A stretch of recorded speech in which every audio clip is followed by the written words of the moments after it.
All right, good evening, everybody. Good evening. We're going to call to order the Wednesday, May 6th special zoning hearing board meeting. Quick introduction of the board from left to right. We have Kelly Devine, Jason Dennis, Andre Hayes, Darshell Pierce, Dennis Matthews. We have our board solicitor as well as representation from the municipality. Just quick announcement before we get started. 53-25, subject property is 705 Change Street, Norristown, PA. That application has been continued to May 26th. So if you're here for 705 Change Street, we are not hearing that this evening. Just another announcement for public comment. We ask that you limit public comment to 5 minutes so we can hear all public comment. And with that said, the first application we have is 18-26. It's a request for a variance. The applicant is Prime Realty, LLC, 6 Parkview Circle, Wayne, PA, 19087. The property location is 541 Swede Street, Norristown, PA. The applicant and the owner are the same. The applicant is requesting a variance from section 320-129 to permit the use of a duplex in the town center district. Good evening, Mr. Campbell. Good evening, members of the board. Charles Campbell for the applicant. My client has engaged an expert witness, Mr. Sims, an architect, to testify in support of his application. Mr. Sims has just notified my client that he's unexpectedly not going to be able to be here in time for this hearing tonight.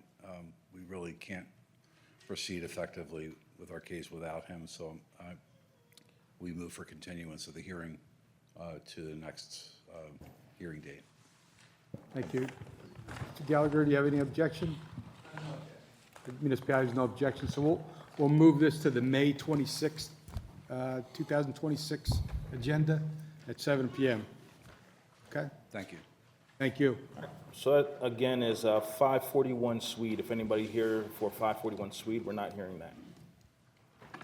The next application is 21-26. It's a request for a variance and special exception. The applicant is Norristown Area School District of 1520 Arch Street, Norristown, PA. Property location is 1520 Arch Street. The property owner and the applicant are the same.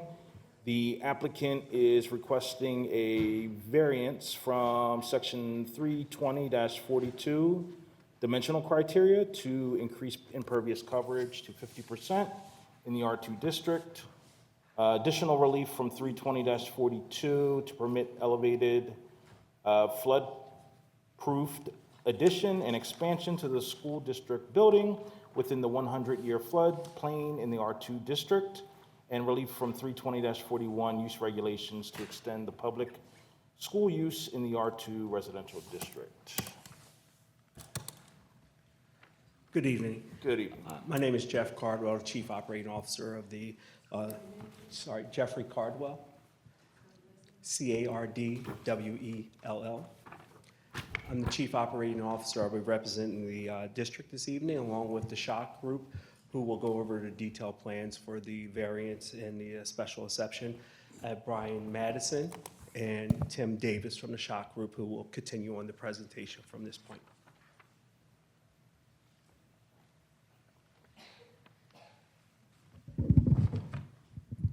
Hi, good evening. My name is Brian Matson with SHOC Group. We're the engineers for the project. First, I have a couple of plans I was going to hand out to everyone.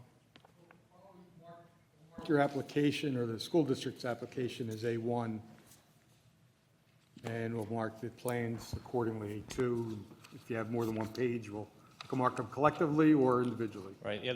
This plans include 3 sheets. They were enclosed as part of the application.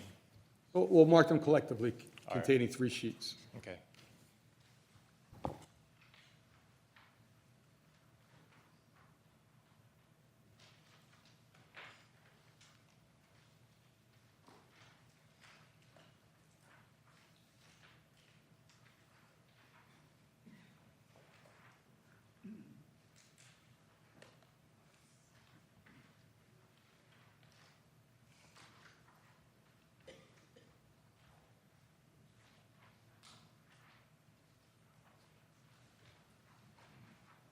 So the plans are then A2,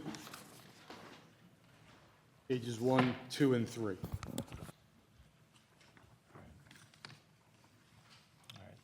All right, so the proposed project is for the Hancock Elementary School. The plan includes a modular building expansion of the existing school building, along with some parking improvements and the related stormwater management improvements. We're here tonight requesting relief from 3 sections of the code. The first item is a special exception since the property is located in the R2 zoning district. The public school use is listed as approved by special exception. So we're here tonight to request to continue to use the property as a public school use. The second variance is related to impervious cover. The R2 zoning district permits 30% impervious cover on the property. The existing impervious cover is around 43%, and with the proposed improvements, that would bring the impervious up to about 47%. The hardship is related to the property being located in a residential zoning district, which only permits 30%. Historically, institutional uses require more impervious cover. Norristown's institutional zoning district allows up to 50% impervious cover.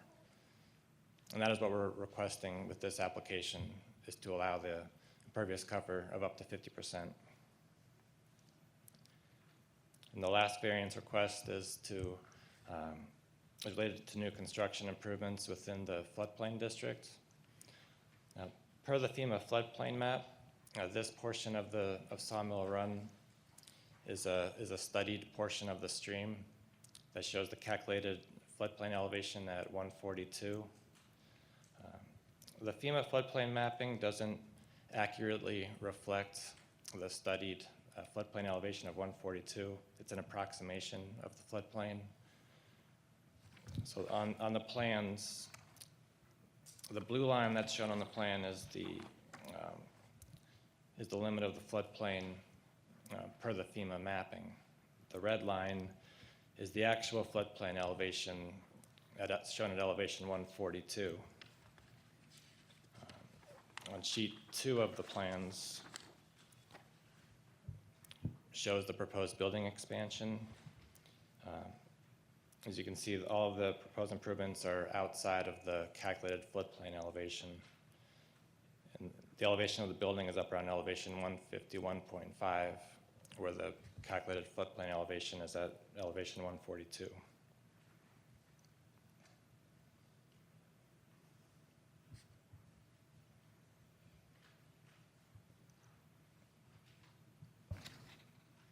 Is anything else for this evening? No, that would be it. Okay. Does the board have any questions for the applicant? Just for clarity, for my own clarity, you said that the blue line is you compared the blue line and the red line relative to the floodplain elevation. Can you repeat the relationship between the two, and how is the distinction drawn between the two? Right, so the blue line is how the FEMA floodplain is depicted on the FEMA mapping. It's not an accurate representation of the actual floodplain elevation. Since this portion of the stream has been studied by FEMA, they have noted that the flood elevation is elevation 142. So the red line on the plan is along elevation 142, which correlates with the actual studied floodplain elevation. So blue line is from FEMA, and the red line is by whom? It is based on the survey plan.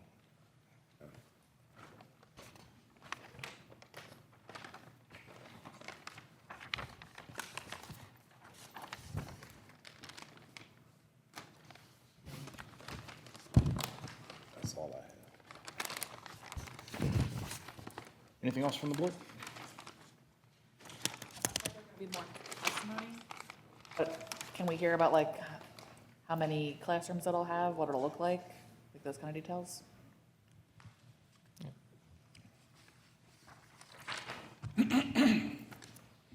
So it'll be addition of 11 spaces.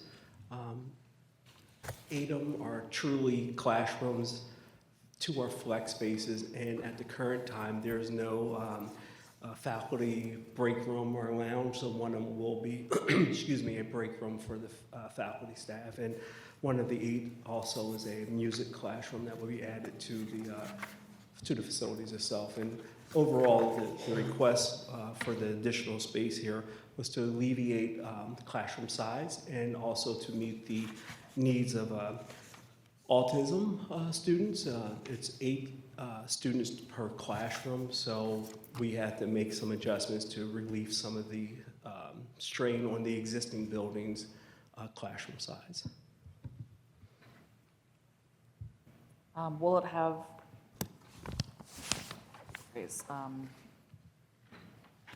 it'll have all the same building features like full HVAC, fire?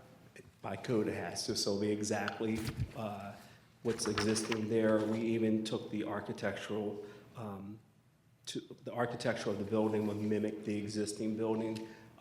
It'll be a little different because it'll be brand new. The material will be the same effect. It'll have restrooms and everything to meet the code for those existing, for the new classrooms. Permanent structure modules are different than what you might think of a temporary building modular that you may have seen at some school districts. This is a permanent building that's being built off-site and then brought onto a permanent structure there. So it'll blend in with the building itself, the existing building. Okay, thank you. Okay, thank you. Anything else from the board? Not, we'll go to the municipality. The subject property is a school located in the R2 Residence District, proposing an extension of the public school use and increase impervious coverage to 50%. Anything else from the municipality? No. We'll open it up for public comment. Anybody from the public want to testify either in favor or opposition of the application? Please speak up now. Seeing no public comment, we'll close public comment. Is there a motion to close the hearing for, anything else you want to tell the board before we close? Hi, yes, my name is Tim Davis with the Shot Group as well. One thing that I just wanted to add to the testimony, as part of this, we are not proposing any increase in student enrollment. This is, as Jeffrey mentioned, purely a alleviation of space for current classrooms in there. And then to your question about the FEMA map, that red line is still from FEMA. That elevation was studied by FEMA. And that blue line is approximate because they didn't do an exact survey of the whole area. They gave an elevation, and when we went back and did a exact survey of the lot, we were able to delineate that elevation exactly. And so that's the difference that we're seeing in there, is when FEMA approximated, they took the whole area and kind of thick red markered it. And so that's the line that you see, and then the red line is when we took their actual study and applied it to the real survey of the lot. That's what it actually came out with. So without petitioning FEMA for that, that's the relief that we are seeking tonight, is we are out of the floodplain by 9 feet, but because of the technicality of the mapping, we are seeking the relief tonight. Thank you. I have one other question. Given the closeness to the floodplain and the request for the impervious coverage increase, were any alternatives like a green roof considered to help offset that? Yes, they were. So the site is providing stormwater for that. So from a green roof perspective, the water quality aspect of it is to get the water into the ground. So from the DEP BMP manual, while a green roof can provide some of the water quality as far as filtration and some evapotranspiration credits, the actual volume removal from a stream characteristics is that water still has to get off the roof in some manner. So that volume reduction is better captured with an underground system as we have proposed on site. So the proposed stormwater management fully captures and addresses both the DEP 102 requirements that is under the township code for a grading permit, as well as best practices recommended by state DEP and Norristown zone code. Okay, and your current stormwater management, is as is? It doesn't need any additions or improvement with this modular expansion? We are proposing additions to the stormwater management. Oh, We have a okay. stormwater management component to the permit application. Okay, all right, thank you.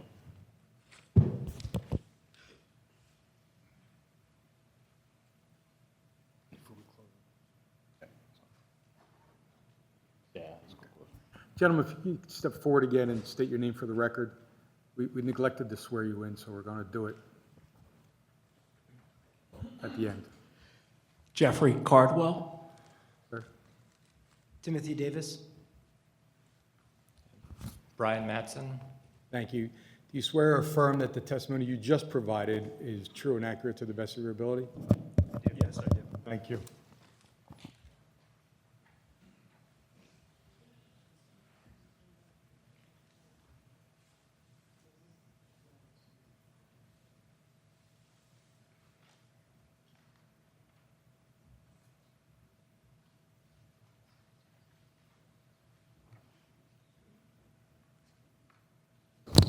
All right, with that said, is there a motion to close the hearing for application 2126? Or, yeah, 2126, sorry. Is there a second? Second. All in favor? Any opposed? Motion carries 5-0. Is there a decision on application 2126? I'll make a motion to approve application 2126 for the requested relief. Is there a second on the motion? I'll second. All in favor? Any opposed? Motion carries 5-0. Application is approved.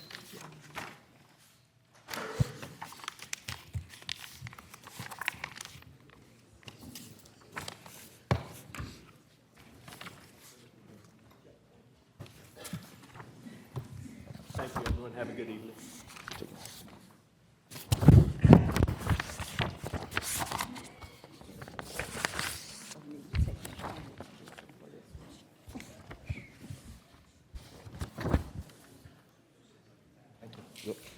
All right, the next application this evening is application 22-26. It's a request for a variance and interpretation. The applicant is Norristown Hospitality Center, 503 Chain Street, Norristown, PA 19401. The property location is 449 East Lafayette Street, Norristown, PA 19401.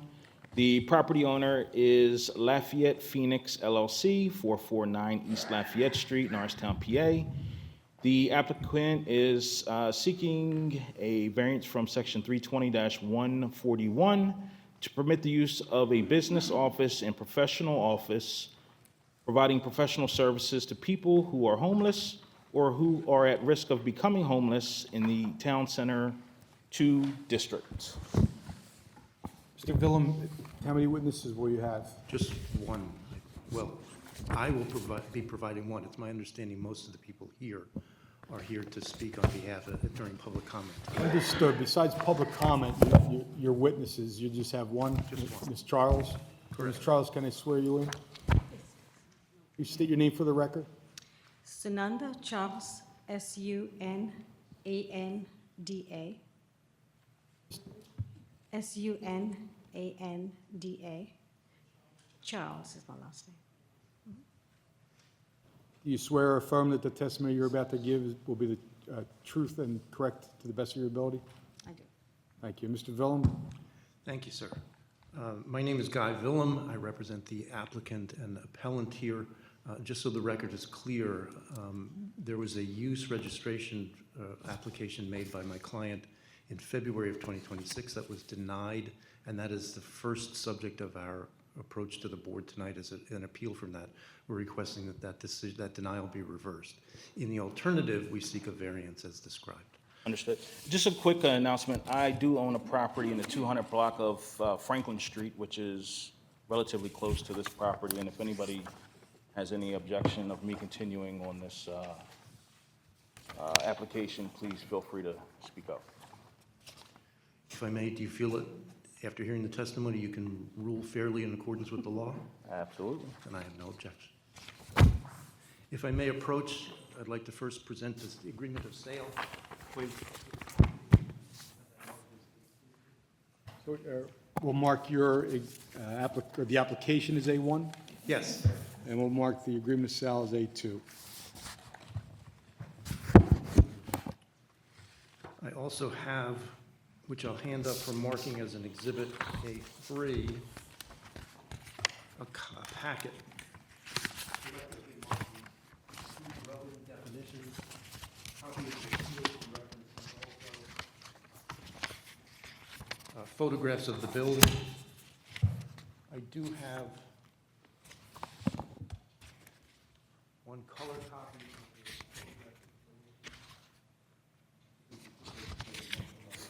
We'll mark them collectively as A3.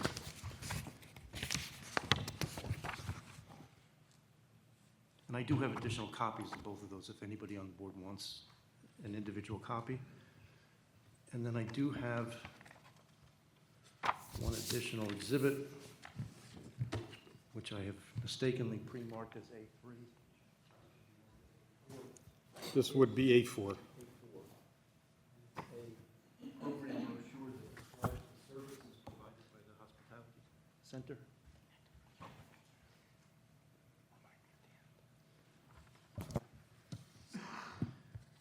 And with that, I will call my first witness, Sananda Charles. Step right up here to the microphone, please. Ms. Charles, are you currently employed? Yes, Where do you work? at the Norristown Hospitality Center. What do you do there? I am the executive director of the Norristown Hospitality Center. How long have you had that position? The last 13 years. For the board may not know, what is the hospitality center? It is a Pennsylvania nonprofit corporation providing services and support to homeless people or those at risk of becoming homeless in Norristown. How long has the center existed? Over 3 decades. And where is it currently located? Currently, we have a very small office at 1210 Stanbridge Street, out of which we are operating very few services, mainly the mail service, which is a very critical service that we provide.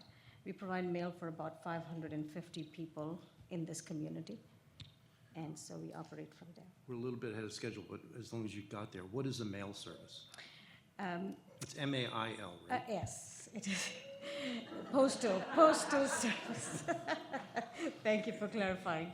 Quite welcome. So a lot of people in the community need to have an address, whether they are homeless or not, where they are able to safely receive their mail from the government, whether it's regarding their benefits, their insurance, and any other communication from the government that they receive. A lot of people that live in efficiencies in apartment buildings in Norristown do not have a safe way to receive mail because their mailboxes are broken into, and a lot of them receive their benefit checks. So they utilize the hospitality center's mail service, as well as those that are unhoused and that come to the center for services. All right. I shared with the board what I described as a program or a listing of services. I'm going to show that to you and ask you to review that.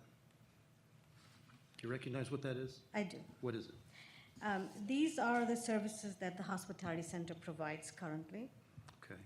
And whose document is that? Who prepared that? The hospitality center prepared this document. Okay. Yeah. Can you, again, addressing the listing of services, just give us a breakdown on some of the services, some of the key services that you provide. Sure. The services at the hospitality center are divided in mainly 4 silos. They are basic needs, social services, health and wellness, workforce development, and some special clinics like legal aid clinics, as well as HIV STD clinic. That comes under health and wellness. A lot of people in the community need access to basic needs, whether it is breakfast, showers, toiletry, mailing address, the ability to make calls outside, lockers, bathroom services. Otherwise, they will be using the bathroom in the community. Laundry services, mobile device charging. One of the main parts of what we do, a very critical part of what we do, is case management. Very intensive case management is provided by our case managers on site to people that are going through a hard time, that need to navigate the services in the community. Is case management, would you consider that a professional service? It is. What does it mean? If you're somebody who's not familiar with the system, what is case management? So when someone comes to the center, they start from zero. They need to access benefits. They don't know if they're eligible for benefits. They need to access housing, health care, behavioral health service, and the center works with such people, such clients, to assist them in navigating this maze of services in the community. And once we do an intake with them, we create a case management plan and work with them to, through making referrals to other services in the community. What kinds of services do you make referrals for? Housing, we make referral to healthcare, to rehab services, to Rehab meaning what? rehab as in drug and alcohol rehab. A lot of them require rehab services, so we make those referrals. We make referrals to behavioral health, that is central behavioral health. We have very close, Just 1 minute. Yes, okay. Just so the record's clear, the phrase behavioral health is current parlance for what used to be called mental health. Is that correct? absolutely, correct. Go ahead, I'm sorry. Yes, for, we provide, so we also, through case management, we apply for benefits on site. A lot of times, they're not able to initiate or maintain an email account to apply for benefits themselves, so we do that on their behalf. Our case managers apply for benefits and then are able to also notify them when the benefits are received. Usually it is through the mail service. So we help them create a mail contract with us, apply for benefits, and when they receive their benefits, they receive it at the hospitality center. All right. You mentioned legal aid clinics. Are they who provides that service? So we have two entities that come to the center monthly to provide legal aid service. One is the Episcopal Legal Aid, and one is the Legal Aid of Southeastern PA. And do those entities send lawyers in to provide those services? Yes, they do. And are they're provided on-site in your office? They are provided on site, All right. yes. Can you describe the building and how you will use the building if you're allowed to? So there is a large open space on the first floor of this building that will be utilized for office space for staff. It will be utilized for clients to have their breakfast every morning. It will be utilized for them to be there during the day, sheltering from the elements, whether it's snow, rain, sun. And the hospitality center also operates as a hub of services where we have housing, legal aid, mental health. We have other health related services that are provided on site. So a lot of these professionals, a lot of these agencies come to the hospitality center to provide services because that's where the people are. As of now, we have about 16 agencies in the community, government and private agencies, that are connected very closely with us and that come to the center to provide services. We might have an agency come to the center 3 times a day, or 3 times a week, once in 2 weeks, once a month. It varies, the frequency varies. Right. When clients come to your program, or if they come to your program at this location, how will they get there? They get there on foot. By foot? Yeah. Right. And based on your experience in operating these kinds of programs for the last few decades, is the building on Lafayette Street large enough to hold all the people who may come to you for service? It is. So do you expect any congregation of people outside? No, Do you currently own the property? no, Do you have an agreement of sale to purchase the property? we do. And does it have a zoning contingency in it? It does have a zoning contingency. Where did you previously provide the full panoply or the full grouping of services? What was the address? Well, in the most recent past, we provided them at 503 Chain Street, prior to which we provided them at 530 Church Street for a very long time. And the Church Street is a location inside Norristown, correct? It is. And I note for the board that the Church Street location is in a town center district, which is for use regulation purposes identical to the current location, which is in a town center too.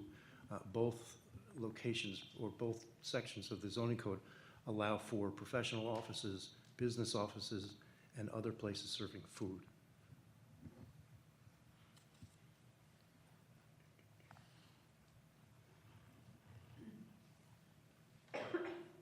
I assume, you okay? Yep. Okay.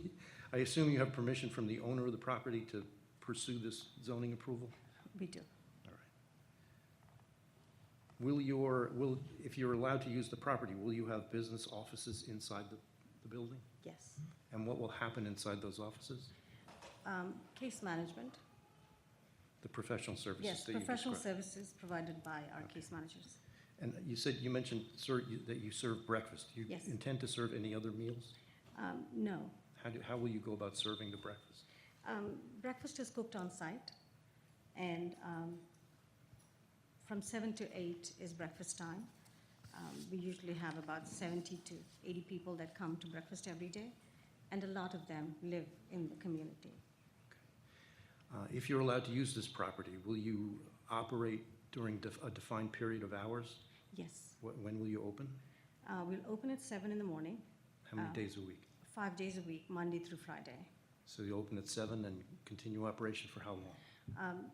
3 p.m. currently, and it may go up to 4 because as we are reimagining how we operate, we are looking at being open for breakfast from 7 to 8 and shut it down and from 9 to 4. For the other service? Yes. All right. Do you allow clients to come in and sleep overnight? No, Do you provide shelter services? no.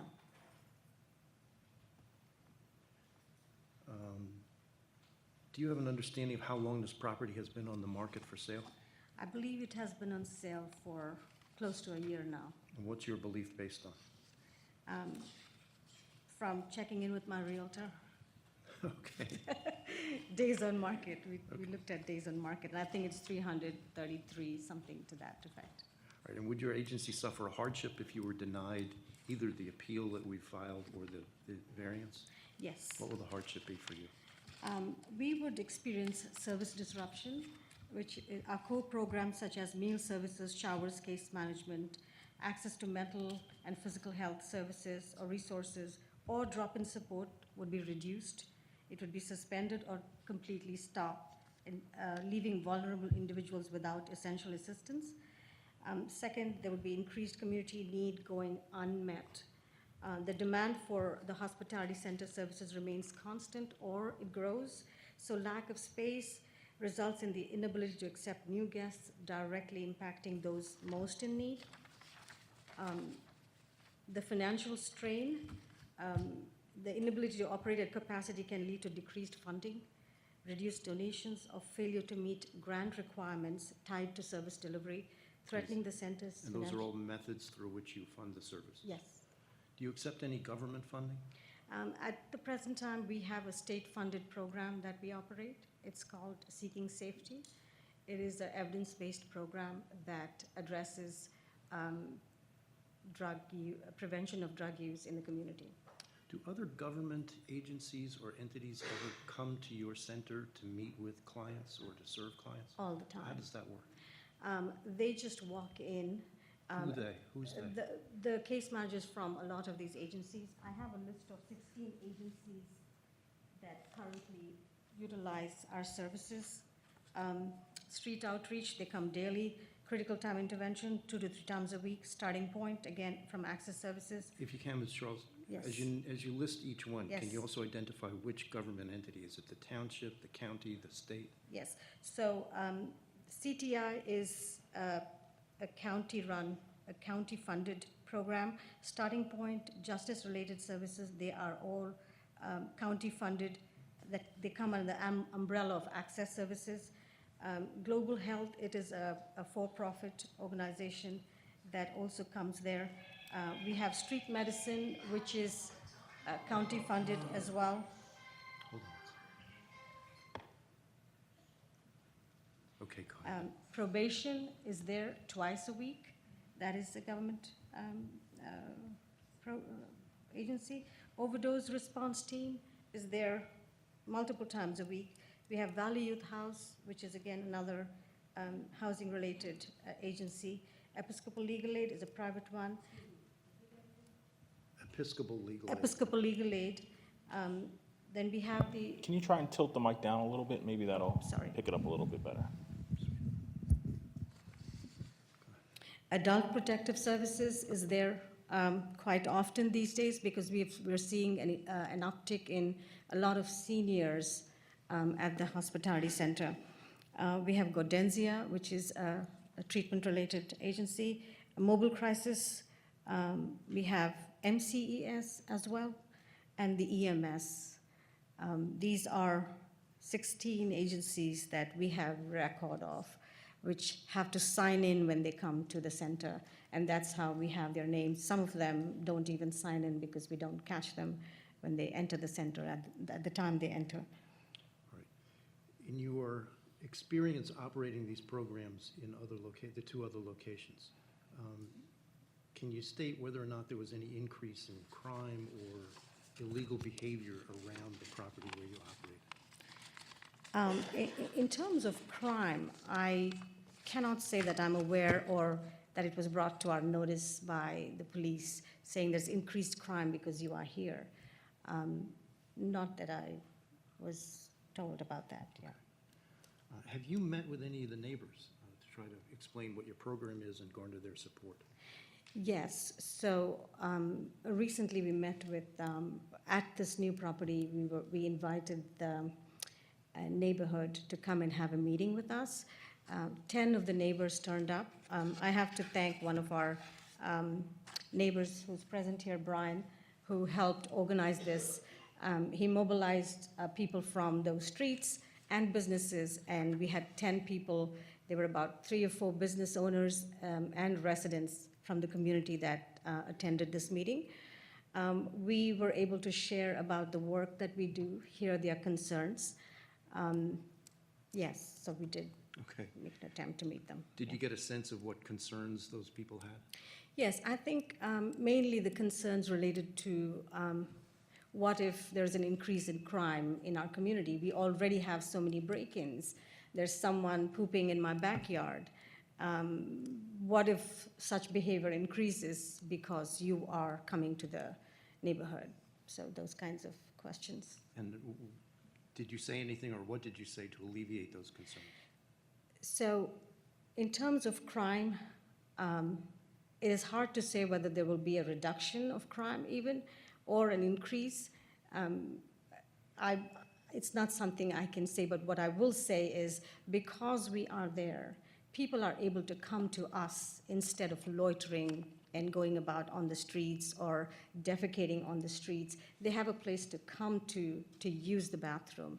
They have a place to come to meet with the case manager and get help to move forward towards stability. So I would say the effect would be quite the opposite. They would have a supportive community right there to meet their needs. I've also been given to understand that that area is a food desert, and so we have also been speaking with Share Food Program to bring in food to the community if there is a need. We are very interested in meeting with, in fact, we suggested to them that we would love it if we could form a neighborhood advisory group with some members from the community, a mix of business owners and residents there, and of course, our staff as part of that group. And we could meet quarterly to hear their concerns, to address them in time, and to resolve them. And I think there is precedent of this in other parts of the country where the community comes together to care for its people. All right, I want to show you what I've marked for identification purposes as Exhibit A5. Do you recognize what that is? I do. What is that? This is a letter from Mr. Salvatore Giannone. He is the president of the Holy Savior Club, and he has. What is the Holy Savior Club? It is a bocce ball club, I think. They're the next door. They're property right owner. next to the property, right next to our property. And what was his purpose in writing? He wrote us a letter of support and was happy for us to circulate it to the members here.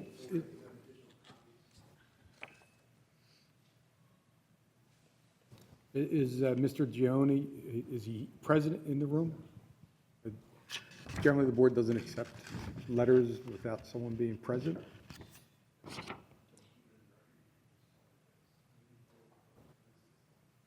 It'll be disregarded, but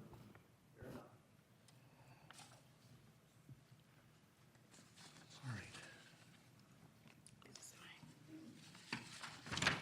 This is mine. Mr. Charles, okay. Getting possessive, eh? Is there anything else we haven't covered that you want to say to the board before we conclude? Yes, I do.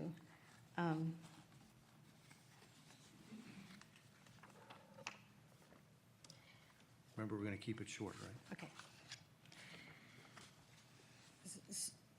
So for 33 odd years, the Hospitality Center has been in operation.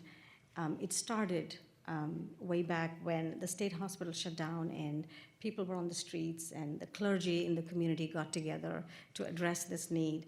And they invited people into a space where they could come and spend the day and have coffee, donuts. And over the years, the Hospitality Center became a well-organized social service agency providing the various services that we just listed earlier to meet the needs of the most vulnerable in the community. Now, if you all are familiar with the PIT count, it is the point-in-time count, and it's a federally mandated process where every community has to count the number of homeless individuals in their community and report it back to HUD, which then determines how funding flows through the center, to the state, to the communities. The last PIT count, Montgomery County had 534 unhoused individuals. Last year, the Hospitality Center served 1,400 individuals.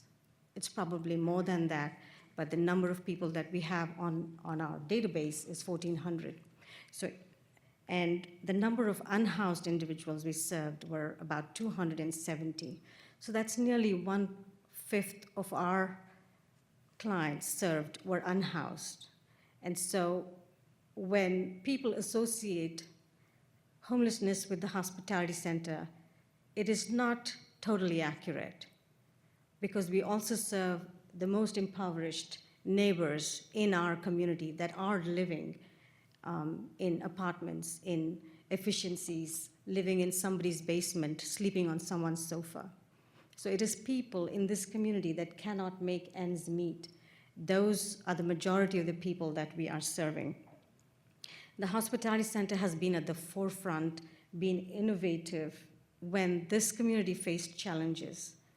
Years ago when the state hospital shut down, and again more recently during COVID. I came before this board on 3 different occasions for Code Blue shelters, and together we saved those lives, many lives.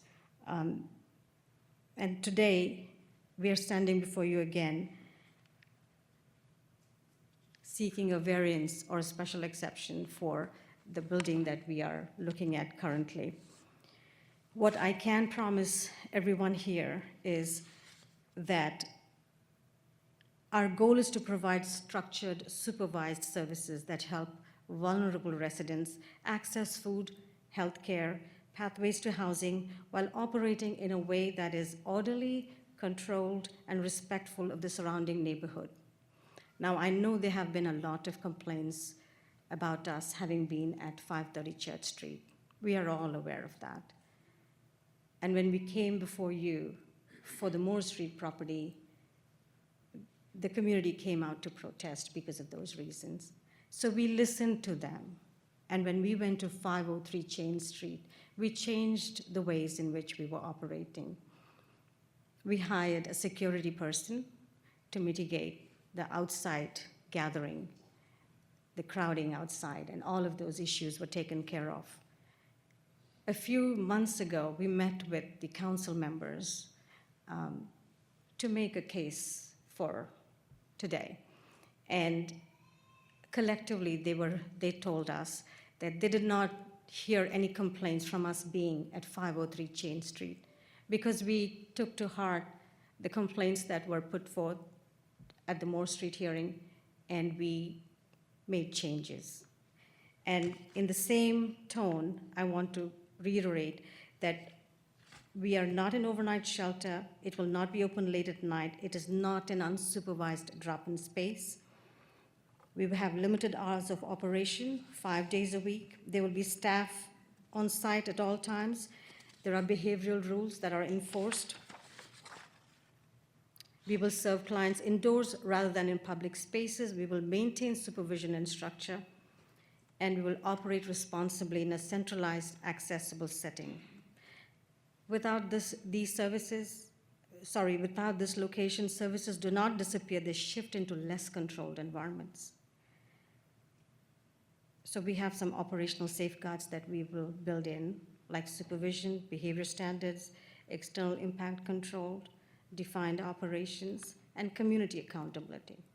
I urge this community of residents and business owners to come together to form a neighborhood advisory group, which we will be part of, and we can continue to assess how things are in the community and address concerns quickly. And we will adjust our operations accordingly if need be. So it's clear that our use provides a clear public benefit. It connects people to housing and services. It reduces unmanaged activity in public spaces. And it creates a structured, supervised alternative to people trying to meet basic needs elsewhere. In that way, it contributes to stability, not disorder. Thank you. In closing,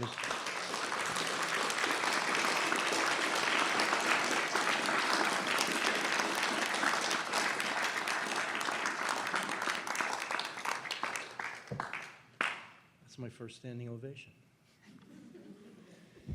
In closing, Mr. Chairman, members of the board, our requests are fairly straightforward. We believe that this is a use that is allowed as of right in this zoning district. The town center too allows for business offices, professional offices, and other places serving food.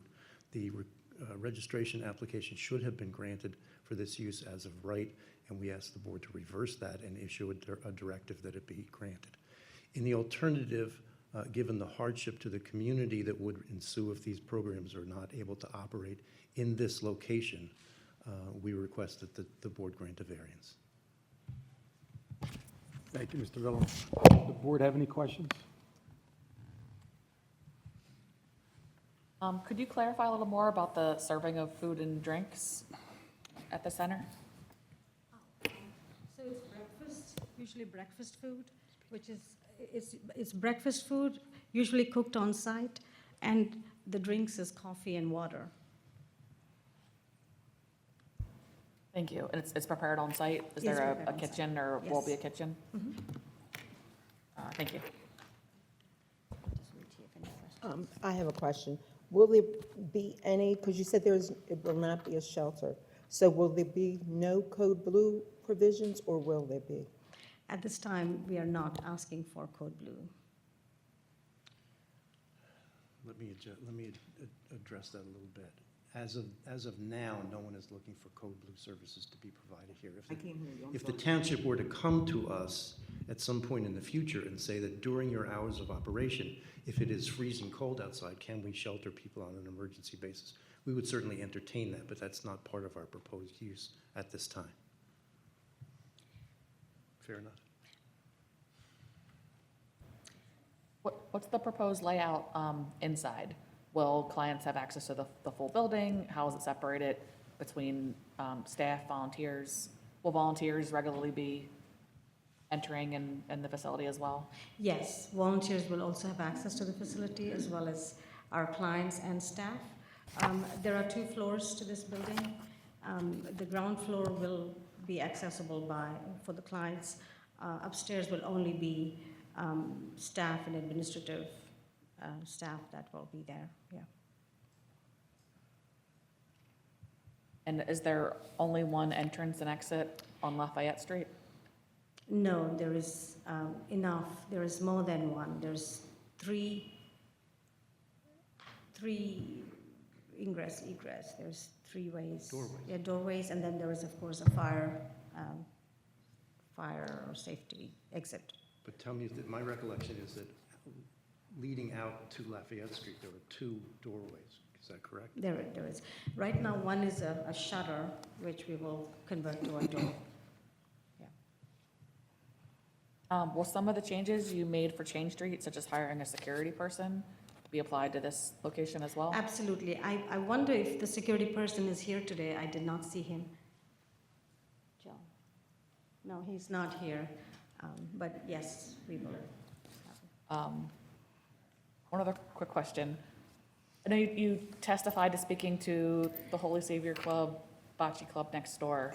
You know, there's a big event there every summer. Their feast draws a lot of people parking right outside of there. Are you thinking of doing anything different during high activity periods like that event where there's a lot of people coming to that location? Just very quickly, although the chairman has indicated that the letter from the owner of the property, the operator of that program, will go in the trash bin, I don't think there's any reason why members of the board can't reach in the trash bin and read his letter and take it for what it's worth. Well, you provided some I testimony don't that you think spoke that's to them. quite the question. It just, have you thought about this Yes. this conflict once a year? Yes. We have also spoken to the Lou and Zip steak shop over there, and they own the parking lot right next to the building, and they would be happy to rent parking spots to us throughout the year, not just during high activity at the neighbor's building. Just for the record, the chairman did not suggest that. That was the board solicitor. That's why he makes the big bucks. I stand correct. Thank you. And besides the perhaps running parking spots, if there were a need for any extra security or any changes, you would work with your neighbors and the Absolutely. organizers of the event to rectify that? Yes, absolutely. In fact, we already spoke about giving him a point of contact at the hospitality center, so they can reach out to us anytime they see anything that needs addressed. Thank you. You spoke about volunteers. Can you give us an idea of how many people are volunteering on a daily basis? So on a daily basis, we usually have one person for breakfast. So there is the kitchen staff, and then there is a breakfast volunteer, and there might be 2 other volunteers that come, 1 or 2 during the day, that do work in the storage area, sorting out clothes, sorting out toiletries, arranging everything, shoes, clothes, whatever donations we get on a daily basis, organizing that. So I would say once the kitchen volunteer leaves at 8 o'clock, there might be 1 or 2 other volunteers for the day.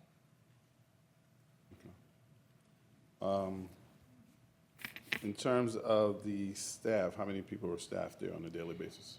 So right now we are very slimly staffed. We are about 3 of us working right now, which will change. I'm working on the org chart to see what the need of staffing needs will be, but I would expect that to be at least up to 8. Is that what was in the program when it was fully operating at the old locations? So you anticipate increasing the staff, is that what you said? That was the staffing we had when we were at 530 Church Street, and to an extent at 503 Chain Street as well. Right now, we don't have security, we don't have the kitchen staff because we're not operating that way. So there would be those, and the program manager would hire an operations person. So that would go up to 8 at least. With the increase in size of space, do you anticipate an increase of clients coming in on a daily basis? We had a large enough space in 503 Chain Street. It was larger to an extent from 530 Church Street. And we saw, I think, maybe a slight decline in the number of people that came every day. Would you say that, Mike? Or was it the same? We can't have. He's not can't- under oath. Yeah, I'm he's sorry. not under oath Sorry. yet. Just We to can answer call if him. Yes. We saw a decline in the number of people that came. So I would say it would maybe be the same or less. One of the reasons could be because of how far it was from the town center, if you will. Now, with Lafayette Street being less than half a mile from the transportation center, we may see part of the reason we had lesser people also was security, I think. That deterred people that had no business being there from coming there. If you were not coming there to get services or to meet with the staff, then there was no need for you to be at the hospitality center. So that could have deterred, the security person could have deterred that. So we see that, I'm expecting that to continue in the new space as well. So to answer your question, yes, we probably will see the same amount, not an increase, because it's closer to the transportation center. It's easy walking distance. That's what I would say. What would you say is the average number of clients that come in on a daily basis? About, while we were at Church Street, it was about 70. But they come for breakfast. There's a morning rush. They come like 50 to 60 for breakfast and they leave. There's very few that stay back. And through the day, people will come to get their mail, to see a caseworker, to see caseworker from another agency that will come and meet them at the hospitality center. So various reasons that staggered throughout the day. So the big rush is in the mornings between 7 and 8, because that's when breakfast is served. So in the morning, you see roughly about 70 people, you said? Yes. And what would you say the average is for the rest of the day? I would say it would be 70 to 90, because some of them stay for services, and when they come at 7, and then some of them leave, and then to the rest of the day, people will come for mail or other things. So I would say, on an average, I would say 90. So the 70 to 90 people that stay around, they are getting case management services, or are they just picking up their mail, or are they getting legal services? What exactly are they there for after the meals? All of those, any or all of those, yeah. And those are supervised, or they just walk into rooms and figure out what you're? No, they have to come in and sign in to see a case manager. We have a system where they come in and sign a social services sheet, and then once the social worker goes and sees them, then they call the next person in line. So if they want to be seen by a caseworker, they have to sign in. If they want mail, they can go straight to the mail room and get their mail, and they leave. Are these pre-scheduled appointments, or they come in and just sign in and say, I need help? They come in and sign in to be seen that day. And the mailroom people, sometimes the people that come to get mail don't stay back for other kinds of services. They just come, get their mail, and leave. And that's up till from 8 to 12 p.m. mail is given. So after 12, it's usually very less people at the center. Do you believe that you would need additional security personnel based on the fact that there may be a slight increase in the number of clients you have coming in? So our plan is to have one security person, but one person inside the room to manage the room. So there will be 2 people on site who have eyes on clients at all times. The security person will be inside, but he will also be monitoring the periphery of the property to see that people are not hanging outside, not smoking outside, not gathering outside. So he does in and out. Even at 503 Chain Street, a security person did patrolling around the building, around the senior center. Every half an hour, he went around to see if there was anybody loitering at the senior center entrance as well. So just to make sure we were being good neighbors, we enforced that.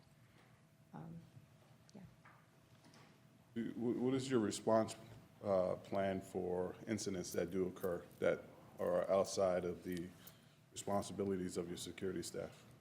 It is immediately as they see it. I mean, as soon as they see it, and usually they're encouraged to leave the premises. They're always encouraged to leave the premises if there is an incident. If the incident escalates, then of course we call the police, and we have called them less and less.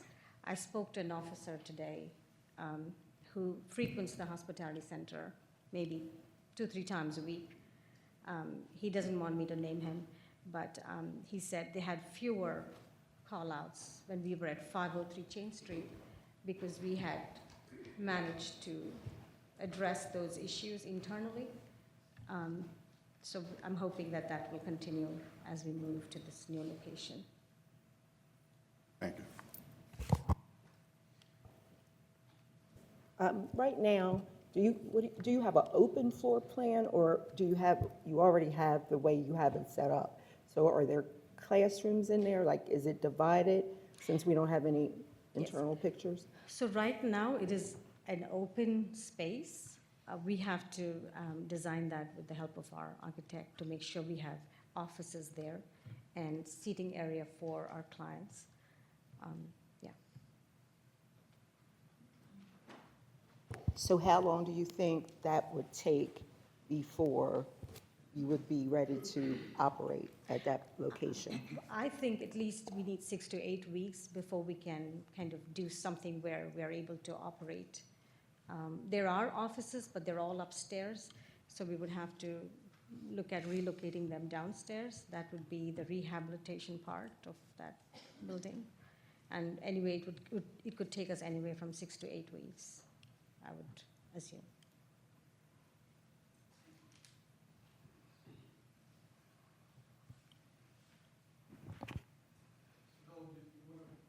Sorry, do you want to make an argument? If the board decides not to reverse the decision of the planning department, you want to make an argument on the hardship? Sure. This is an office space. It's used as an office space. Our plan is to use it for an office space. So in all candor to the board, it's difficult for me to make a traditional hardship argument in the zoning variance context. However, the hardship for the client or the property owner, if they were to buy the property, is that they could not operate their programs. They could not fulfill their mission. They could not honor the commitments they'd made to funding agencies, granting agencies, government agencies. But the hardship, I suggest in this case, extends beyond the traditional notion of the concept that this property cannot be used for anything that's actually allowed. The hardship that would be imposed if the variance is needed and denied would be to the community as a whole. Because if this place doesn't exist to bring people in, to provide them with the services they need to get fed, to get clean, to get back on the street or back off the street and get into housing, is a hardship that will be imposed on the entire population of this township. That's the hardship that exists here. And it is axiomatic that the zoning board is obliged, when interpreting the zoning code, to do so liberally and in a way that allows the property owner to use its property to the greatest extent possible. I think we have clearly shown what we would do, how we would do it, when and for whom we would do it. And that, I think, would alleviate the very real hardship if the board engages in an expansive interpretation of the meaning of the word hardship in a variance context. Thank you.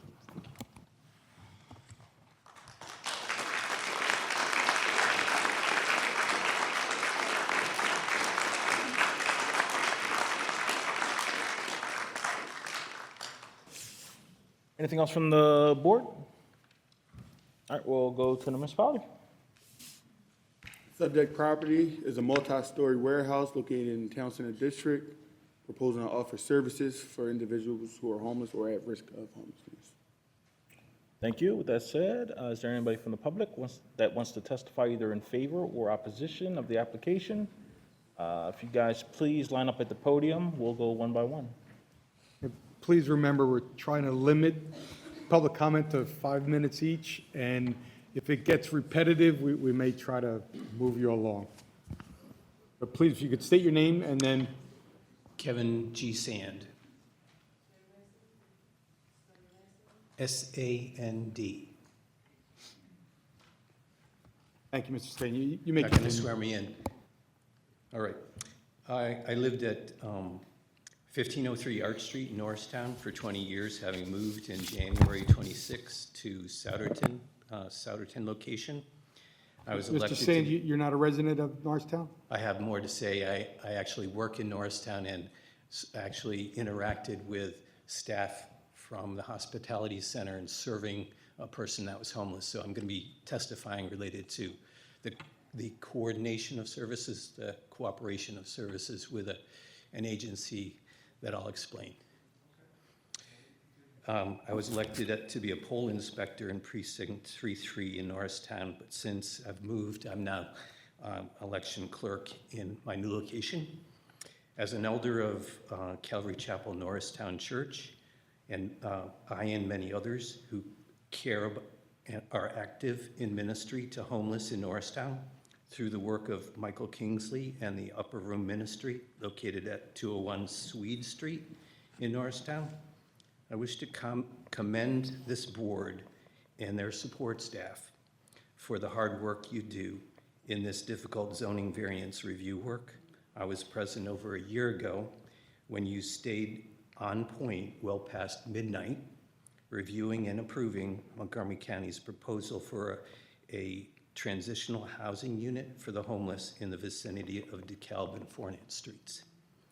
I look forward to tonight's decision regarding the Hospitality Center's request. I work for Montgomery County Association for the Blind, located at 25 East Marshall Street in Norristown. My job is Support Services Associate.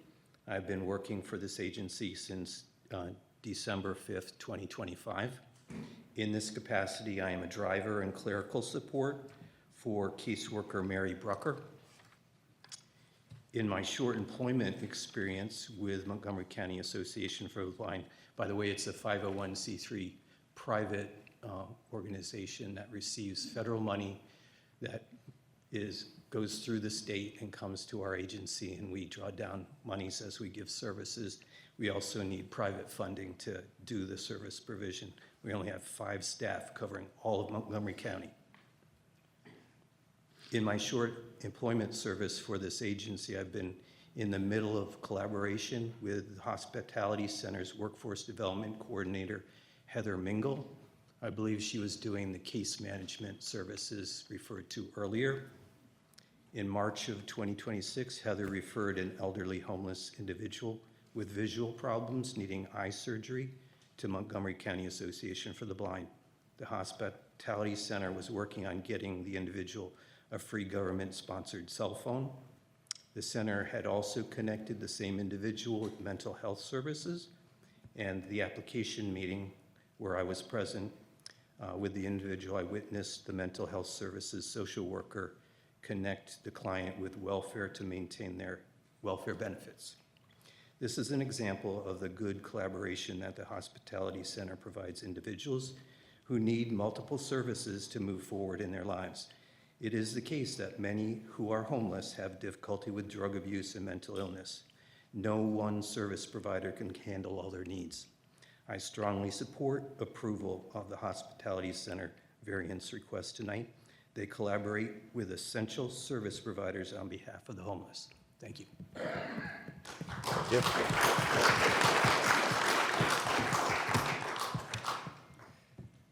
Good evening, members of the board. My name is Brian Hoffman. That's Brian with a Y, Hoffman, 2 Fs, 1 N. Cool. Please continue. All right. My family and I operate Component Enterprises, which is primarily located at 235 East Penn Street, as well as 350 East Main Street. We also own and operate a number of rental properties on the 300 block of Lafayette, Maine, etc. Let me first start by acknowledging the work that this organization does is incredibly important, is incredibly valuable, but I am here today in opposition of this application. I will be paraphrasing with the interest of time in mind, from a letter that I prepared and have had numerous community members sign. There's about 24, 25 who I've been able to make contact with in the past couple of days.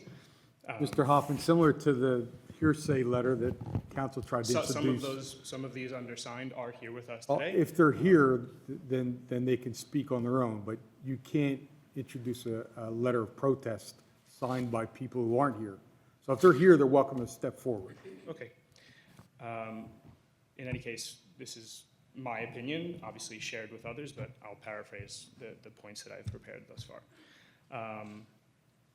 There are a number of reasons that we feel that this would not be the appropriate place for this type of service center to be located.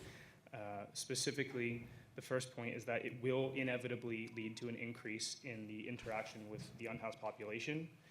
Unfortunately, in this area, there is a pretty high rate of vagrancy, and it's not an abstract concern, but rather a predictable consequence that having social services in a residential / mixed-use area without adequate safeguards will inevitably lead to an increase in those interactions. There have been muggings, robberies, break-ins, etc. forever, only increasing in recent years and months.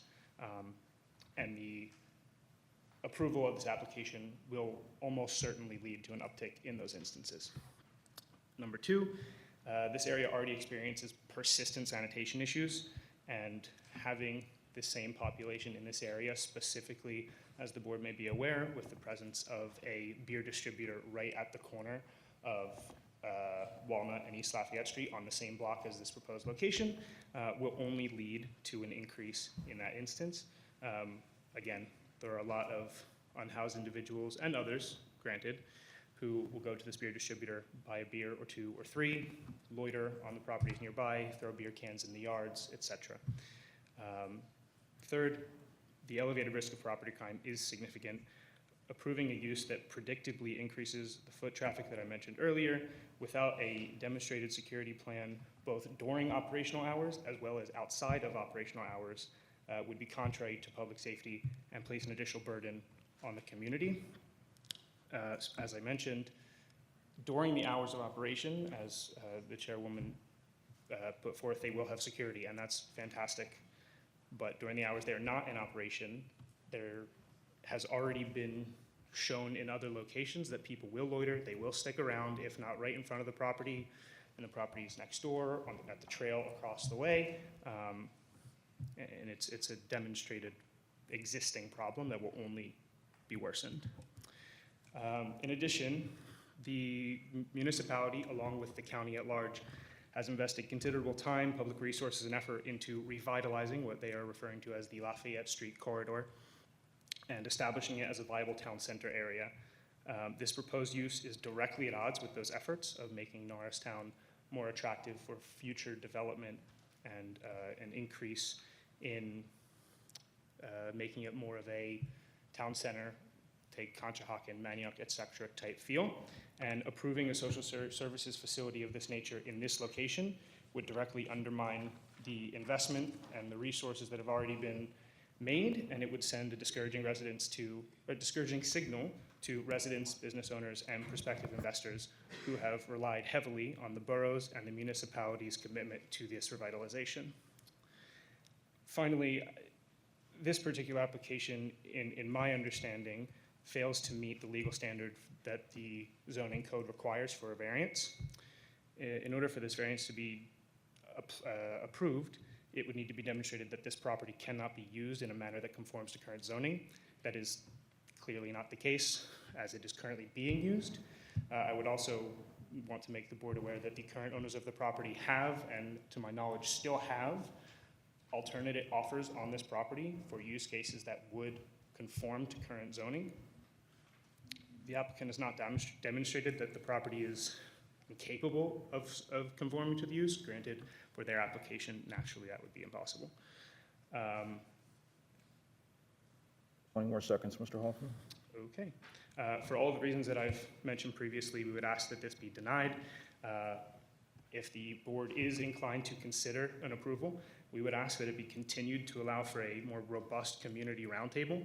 As was mentioned earlier, I put together a small one on very short notice after the meeting on Wednesday, but a more in-depth, proper exploration into what this center would do in our community is absolutely warranted. And the only way to allow that is to continue this matter to a later date. Thank you. And I'm happy to submit this. Again, because it's signed by people who aren't here, the board cannot accept it. We can accept your testimony. I will cross out everyone else's name but mine. Can you step aside and let the next person come forward? State your name, please. My name is Serena Goodridge, spelled like the tennis player.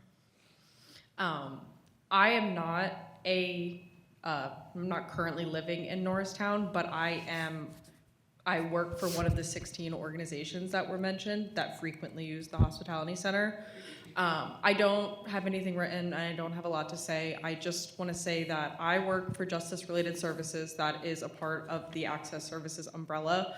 For those who don't know, we serve individuals who are justice involved. That can be on probation, on parole, for some of our folks currently incarcerated, having active charges, and then also have an SMI diagnosis. That is diagnoses like schizoaffective disorder, PTSD, things of that nature. As a case manager there, I have served both the Norristown community and I now serve the Pottstown community, but I was in the Norristown community for quite a bit.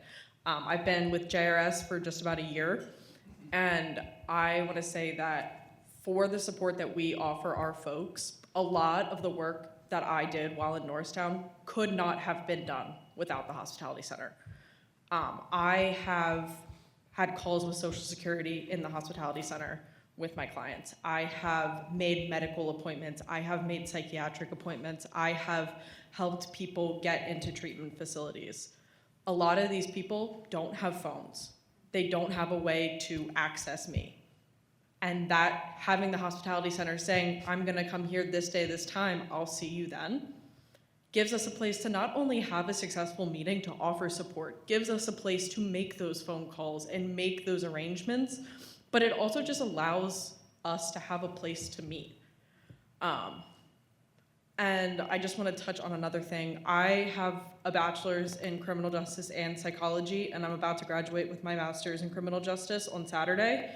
Thanks. Wasn't looking for applause, but thank you guys. I just want to say that saying that the homeless population just simply being around is going to raise crime is a very, very dangerous stereotype. And not only that, but like we said, like the hospitality center serves people that are going through addiction, that are dealing with very serious mental illnesses, behavioral health issues. And not only are community supports like us at JRS or any of Access Services or anyone mentioned, but they are also offering their own support there at the hospitality center. And saying that these communities simply just being around in one place is going to raise crime rates, I don't know if anybody here has statistics on that. I would love to hear them. Great, would love to hear them.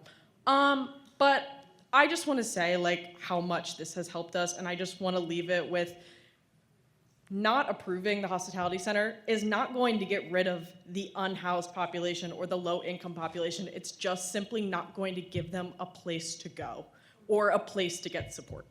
Thank you.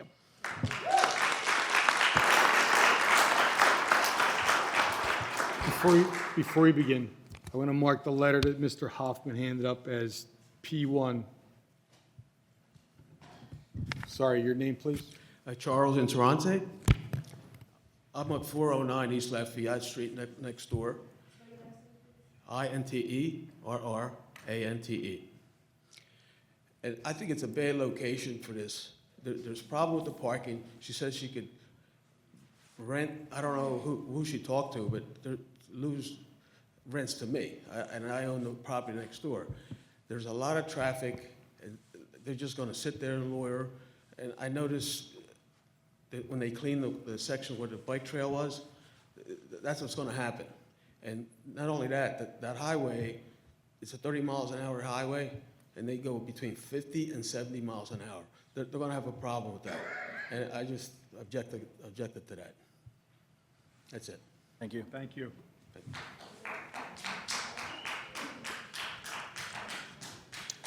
Good evening. Good evening. My name is Robin Campbell. Campbell, like the soup. I have lived in Norristown for the past 10 years. The home I own was made possible due to the generosity of my father, who bought me my home as a gift. I have obviously been blessed with good fortune. However, many of my Norristown brothers and sisters live through a struggle I can barely imagine, a struggle that is my own worst nightmare, homelessness. In this time when the highest political forces in our nation, with the backing of the Supreme Court, have opened the doors to the criminalization of being on the street without a home, I feel called to defend our most vulnerable, because the need for safe spaces for these people has become even more critical. Too often, the vision of the unhoused is of people who are criminally insane and dangerous, of those with substance use disorders, or worse, those too lazy to support themselves for a magical life that is somehow easier on the street. However, this viewpoint is prejudicial and dangerous and neglects the economic reality that most of our brothers and sisters are shut out of housing opportunities due to extremely high housing costs. Many of us who have housing are one life crisis away from losing our economic footing. Most of us are closer to being homeless than we will ever be to being millionaires. One of the long-standing institutions of Norristown, which supports those who are unhoused, has been the Norristown Hospitality Center. It has been a place where our homeless population can be treated with dignity all people deserve and be provided with meals, access to bathrooms and showers, mail service, and social supports to help uplift them from their current situation. I know well that there is resistance from the not in my backyard crowd to allowing the Norristown Hospitality Center to relocate, as serving our vulnerable homeless population is seen as a direct threat to attempt to revitalize this resource-challenged community. However, I see continuing to offer the refuge offered by the Hospitality Center as critical to an improved quality of life in Norristown. I am not just a Norristown homeowner. I work for the nonprofit Access Services, which offers street outreach, and the division I work for, justice-related services. The Hospitality Center is a much-needed centralized location for us at Access to offer our supportive services in a safe and welcoming space. I ask the zoning board to do the right thing tonight and grant the Hospitality Center the ability to reestablish its presence at the Lafayette Avenue location. Please do not deny our homeless population this measure of dignity. Thank you, Ms. Campbell.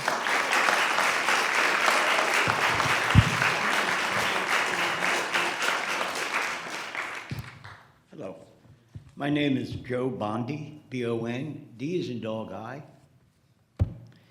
Retired corrections officer, Greater State Prison, 27 years, civil servant of Pennsylvania people, and very happy to do it for 27 years.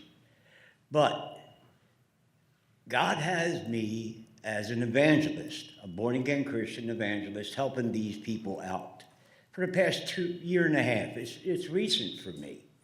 And I used to be the person with the other people that stereotypes that we say, oh, they all can get a job. They're all lazy. They don't want to work. They don't this, that, and that. I found out that is wrong. It's not true. Yes, of course, there are some that gave up. I mean, being homeless for 10 years, one I know of, she totally gave up. She's just waiting to die. That's it. I mean, refuses help. I mean, it really gets to me as a born-again Christian believer in Jesus, follower of Christ. And one thing I want to say on Scripture is in the book of James, chapter 1, verse 27. God considers religion this. It's very simple. Religion that God our Father accepts as pure and faultless is this, semicolon. To look after orphans and widows in their distress and to keep oneself from being polluted by the world. That covers the poor, the homeless, everybody when it's orphans and widows. It covers the whole gamut of poor. And God also says the poor will be with you to the last day of this earth. They're going to be with us. Should we just put them on an island and blow them up? That was one of the stereotypes that I used to quote. Get rid of them. But then there'd be more, and you might be the next one. So I just want to say, think of God. He says this also. Keep your mind on heavenly things, not worldly things, and you'll go much further in life. Follow Christ, be a born-again Christian, like the apostles, and you'll have a heart for these people maybe someday, like God put my heart for them. And it grows daily, because I do this daily. I'm a volunteer. I help them in any way, shape, or form, only because I serve God. Then. I have everything. God gave me everything. As a born-again Christian, we have it all. Eternal life, guaranteed. But they don't. People don't. And that's one thing I do is I witness to people to bring them to God. And then that also can help them come out of being homeless and being a servant, a taxpayer, adding to the revenue of Pennsylvania. That's our goal, to get them off the street and working. And you know how hard it is finding a job? I tried many times to find some of these people jobs. They're rejected. I mean, shower, everything. We do everything we can to get them to look right, and rejection. And some are getting upset, very upset. You know, I can go on for days about this and then turn to page 2 after that's over. It's in your ballpark, okay? The ball's in your court, guys. We voted you in to not only care about the resident of Norristown, but also the non-resident homeless, the people that need help. And God is the helper through us, willing servants. In the name of Jesus, I say this. Pass it, please. These people need it. Amen.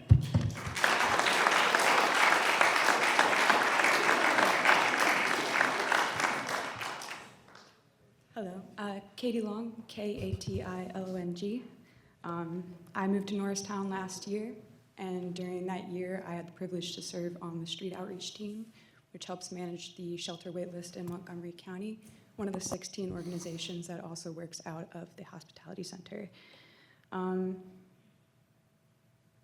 What I want to speak on today is not just the people that are being currently served, but the people who have the potential to need the hospitality center. Montgomery County has an eviction problem.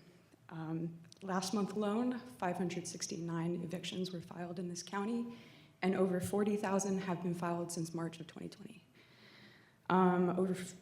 Nearly half of the population is rent burdened, which means they're spending over 30% of their income on costs of living. and it ranks number 3 in the state for number of evictions, only surpassed by Philadelphia and Allegheny counties. If you'd like my references, I put them out in APA format as well.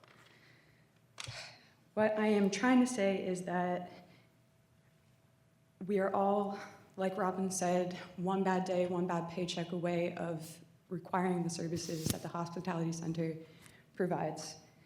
And until this county can step up and protect its renters, we all need them to catch us when we fall. Thank you. Thank you.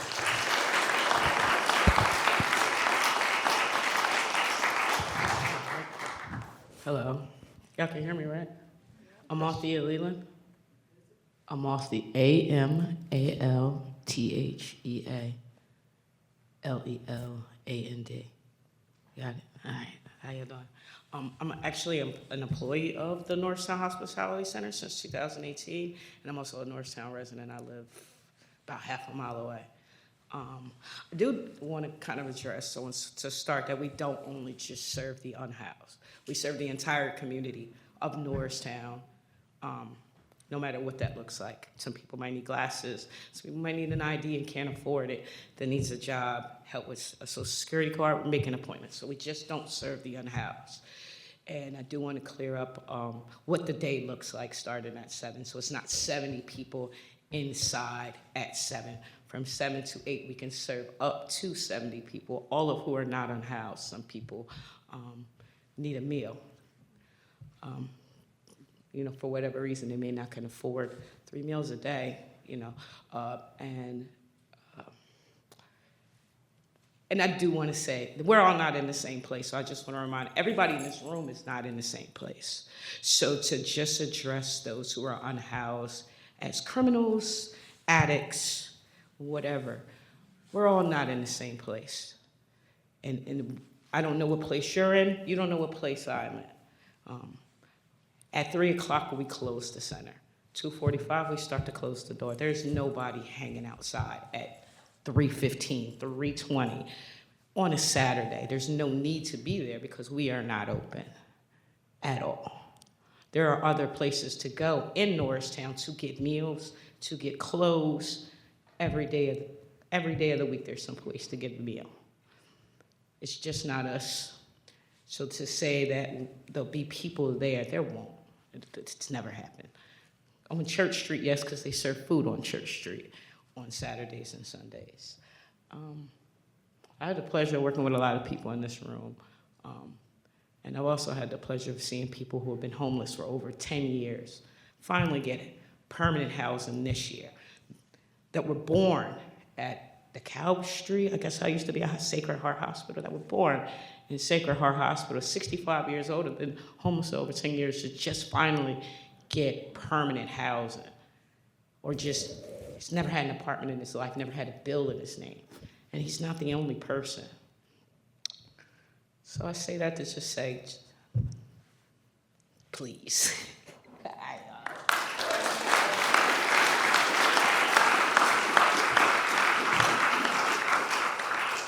My name is Karen Messick, MESSICS, and I'm a retired parole officer, and I worked for the court as a teaching with structure with safe driving school, as you know, as anybody who was arrested for DUI in that or convicted for 25 years. And the reason why I'm bringing this up is my very first, back in the 90s, when there was the Norristown Hospitality, I would go there to see my clients. And what I saw was compassion. I saw them looking at people and not seeing, oh, you're homeless, or you're like shoving them under. They had showed them dignity. They showed them, you matter. I want to know your name. And you know what? That makes their day. That's probably one of the things why they keep on coming back, is because they know they're noticed, they're seen, and somebody values them. And because of that, when I stopped working full time, I just went back there to volunteer. So I've been doing it now off and on for 23 years. I had my kids serving breakfast to the clients. I had my youth group going in there and helping. I've seen Eagle Scout projects being done at that homeless shelter. It's beautiful. It's just, so many people have a stigma of getting in that door, and they have the stereotype, as people have said. I have, Heather is here. They they had this wonderful program by a grant called Arise. It was an employment program where it had structure and different workshops, and I was part of that, teaching them, and everybody wanted to be there and be a better person. And I'm just saying, please, give that opportunity again. Thank you.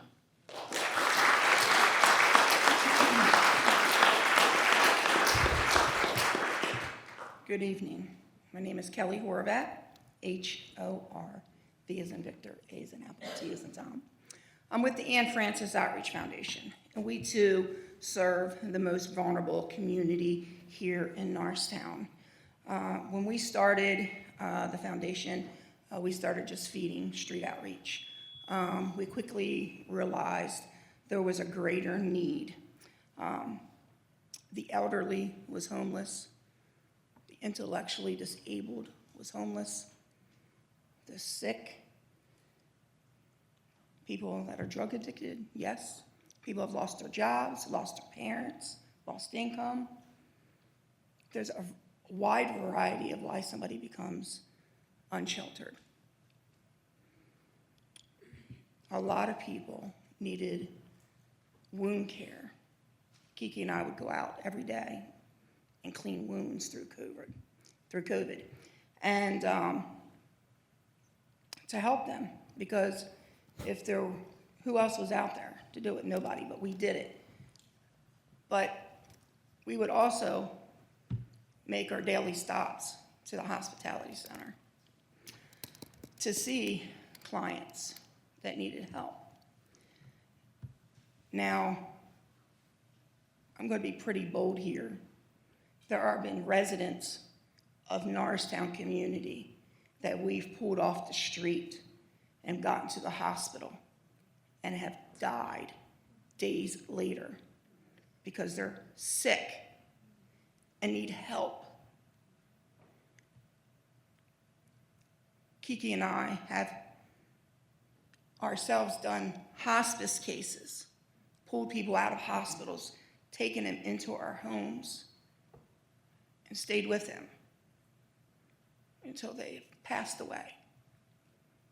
Because we want people to have dignity and respect. Every Tuesday for the last 8 years, we serve a meal, hot meal down at the Norristown Transportation Center, 7 o'clock. For the last 8 years, we've never missed a Tuesday. The 70 people that they're talking about, we're feeding them plus another 30 to 40 to 50 every Tuesday. There's such a great need for unsheltered, the most vulnerable. We have chronically ill. We have mentally ill people that need help.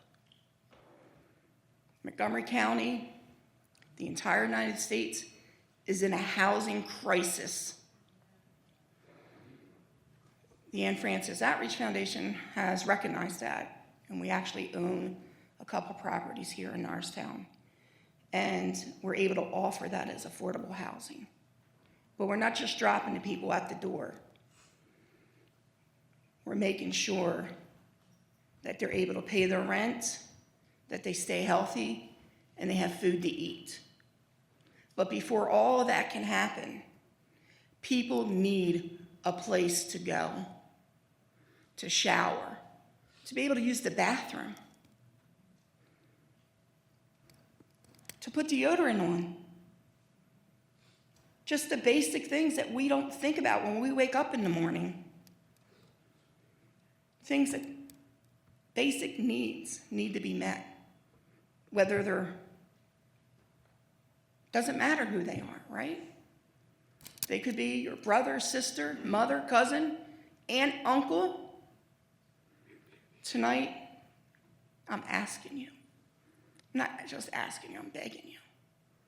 I've spent the last 6 years on the streets of Norristown. I've given up dinners with my family. I've put my own health at risk to help people here in Norristown that need help. So I'm asking you to approve the need that is here tonight. Thank you.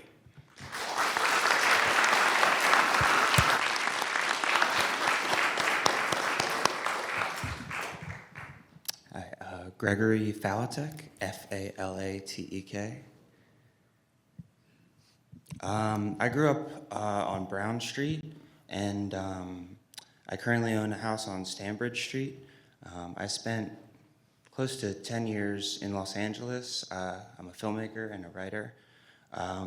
We recently made a film around here in Norristown, put about close to $300,000 back into the community with different jobs and just spending money around here. I firmly believe in everything that this organization's doing. My fiance, Cody, cooks breakfast for the center every weekend, and I see all of the amazing interactions that she's had with the people in this community and how incredible it's been.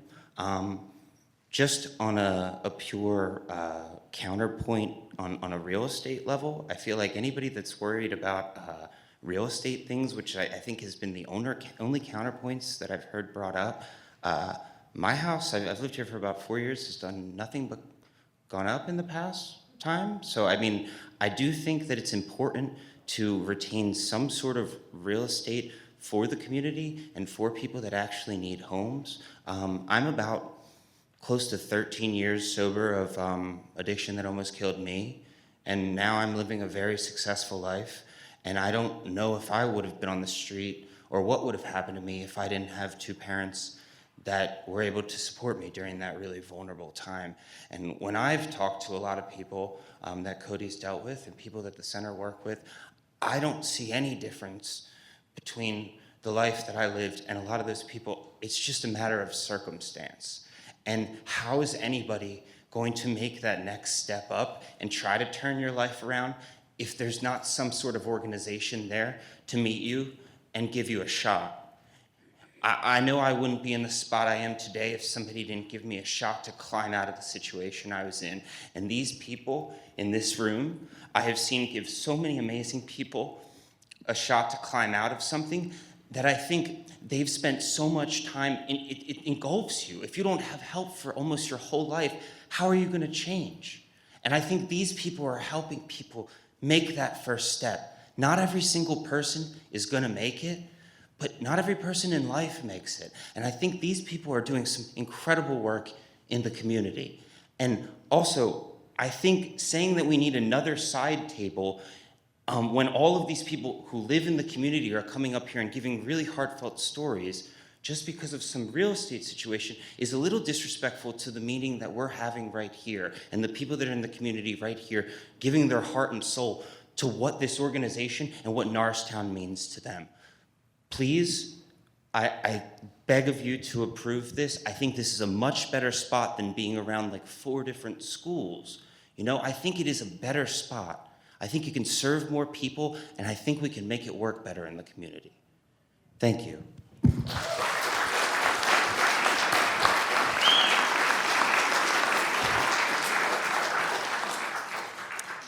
My name is Jonathan Haggard, Haggard. I've lived and worked out of my home on Hamilton Street in Norristown since 1999. I learned about the Hospitality Center through the church where I'm a member, Nueva Vida, Norristown New Life Mennonite Church at the corner of Swede and Marshall, one of the founding churches of Norristown Ministries, which several years changed our name to the Hospitality Center.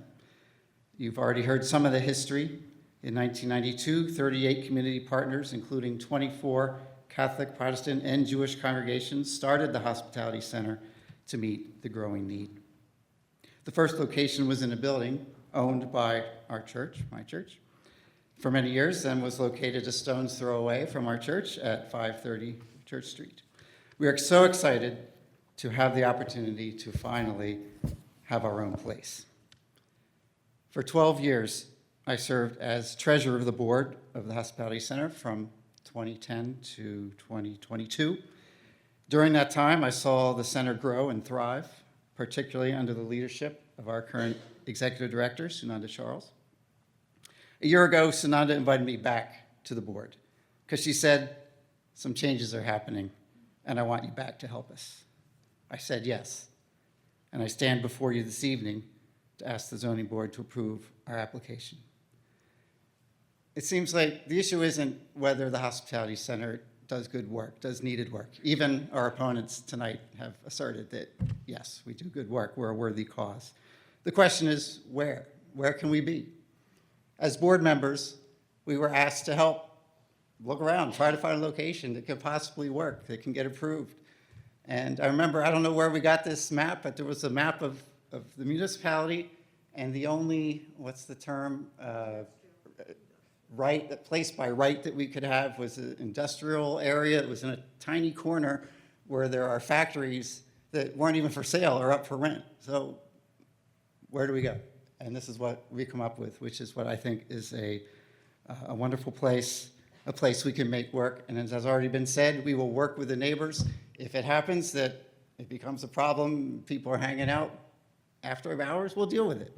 We are committed to doing this work, and I respectfully ask you to approve the application, and I thank you for your service to the community.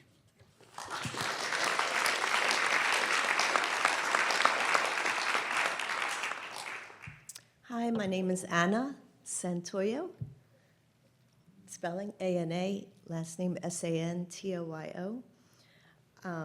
So I am also on the board for many years.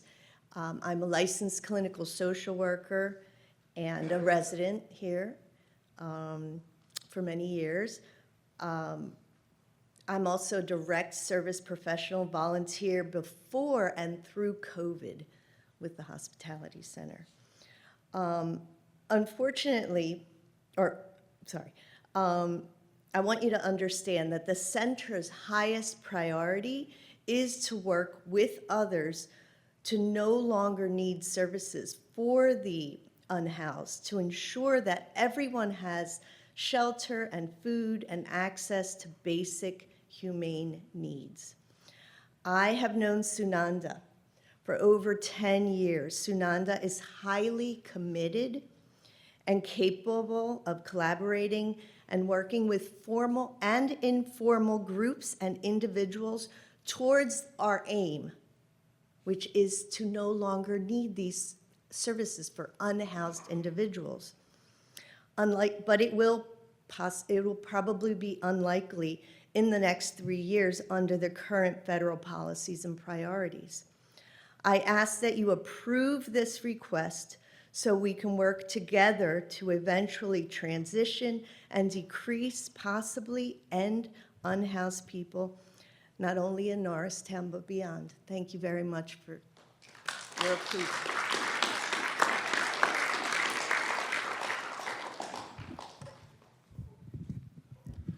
Good evening. Leroy James Waters III, W-A-T-T-E-R-S. I'm a member of Lower Providence Baptist Church, and they contribute because they know they're doing God's work. I'm also a graduate of Norristown's Leadership Academy, 2022 in June. Went to work for the telephone company 1967, and I worked in Norristown District for almost 40 years, so I watched what was going on. Right now, I'm basically the project manager for Valley Forge, Chapter 349 Vietnam Veterans. I'm the project manager, and my mission, I forgot to tell you, I'm a veteran of the Pennsylvania National Guard, 28th Division, 111th Infantry, Headquarters Company, Norristown.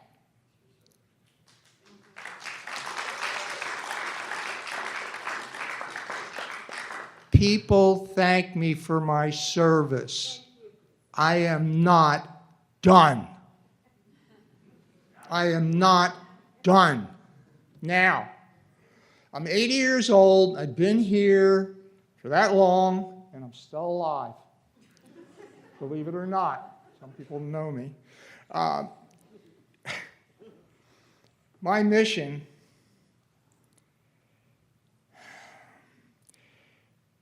is to find the lost veterans and stop suicide in military families. Now, what I intend to do is roam underneath of the roads, bridges, out in the woods to find these veterans that have been unserved. Sorry, I didn't mean to do that. I suffer from lead poisoning, so I have an aggressive, hostile nature. But I want to tell you right now, these people are good Samaritans.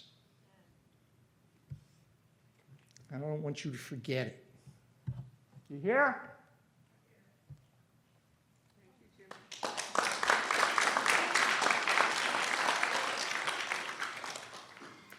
Tiffany Todd, Tiffani Todd. I hadn't planned on speaking tonight, so I'll keep it short. And forgive me if it seems to be a little, I was just writing stuff down all over my paper as I listened to people.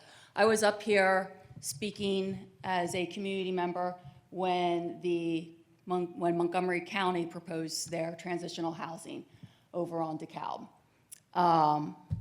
It's a totally different type of shelter than what the hospitality center does.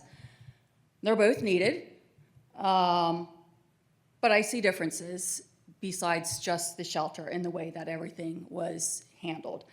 My husband has participated in the hospitality center's sleep out. My teenage daughter and friends have done pet food drives and supplies for the hospitality center. We've donated plenty of things. My daughter likes to do a lot of raising of supplies for people and take them down. So I've been to both of their locations. One thing that I'm seeing that's a big difference is the fact that the hospitality center has really reached out, it seems, to the community that they're proposing to move to, that they'd like to move to. I did not experience that with the transitional housing. With the transitional housing, as a Norristown resident, I also only got 3 minutes to speak. People here are thankfully allowed 5 minutes to speak. Really appreciate that. Personally, as a Norristown resident, since this is in Norristown, I feel that the only people that should be allowed to speak are Norristown residents. Obviously, I'm for the hospitality center because I really think that they have put far more thought and consideration into their operations. They've been here for 30 years. They know the community. It's in a mixed-use area, unlike an R2 area with the transitional housing. I don't see what there is. They've addressed so many issues and concerns that were raised by going out into the community and talking with residents and local businesses. I wish that was something that would have happened before. I feel that the other shelter would have been in a much better place in being received into the community that the transitional housing is proposing to move into. So with all that said, I did want to address the fact that the gentleman who stated about becoming Conshohocken or Manayunk, we're Norristown. We're not Conshohocken. We're not Manayunk. And we should not ever strive to be either one of those places. We are Norristown. And we should continue to be exactly that. And if we operate better than the other municipalities in showing grace to all residents and humanitarian efforts, then let us be known for that. Thank you very much.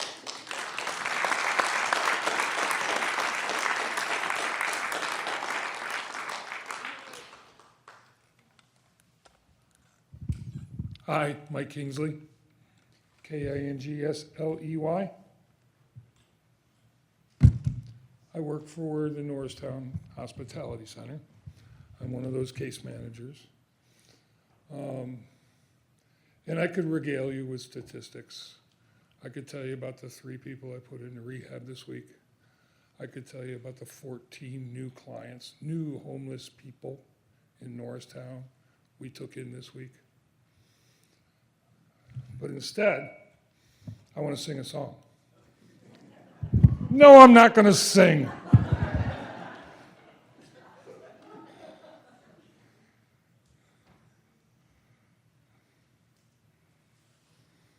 as the song goes. Oh, I have days I lose the fight. Try my best, but just don't get it right. Where I talk a talk that I don't walk. Somebody with a hurt that I could have helped. Somebody with a hand that I could have held. When I just can't get past myself.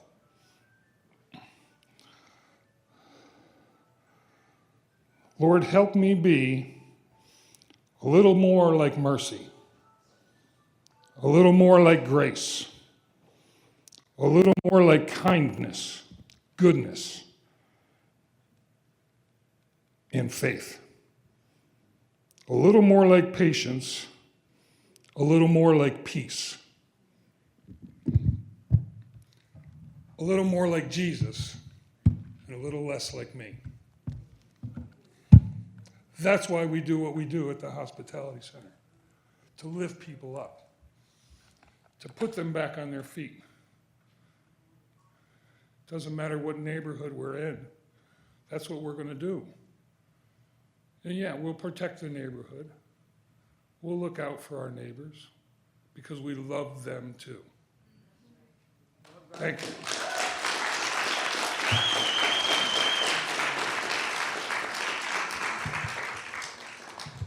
Yes, good evening. My name is Sidney Williams, and I feel like this meeting is really a part of me, because everything here I have been through.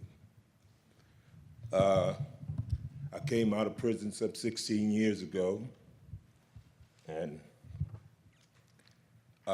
my kids would write me and tell me all about the center, about how the center helped them get in school, helped them get clothes, and when I came out, I went there, and it was like everybody there already knew me. They were so friendly and so nice and everything. I started volunteering there, and I worked there for the last, say, 12 years until my accident. And so I'm unable to work there constantly now, but I do help out as much as I can. I was homeless. That was the only home I had. When I came to Norristown, I was living on the street, so I know mostly everybody that comes to the hospitality and was there. And the reason why is a lot of homelessness in Norristown because there's no affordable housing. I have to, even though I was working, I have to live out, I lived out in Pottstown and was coming from Pottstown going to work every day. The last few years, I was coming from Drexel Hill every day to go to work because there was no affordable housing in Norristown. So there's so many obstacles that's holding back the homeless. But if you take this little bit away from them that we're trying to build now, we won't have nothing. And so I ask that you do all that you can to keep the Hospitality Center open. Thank you very much.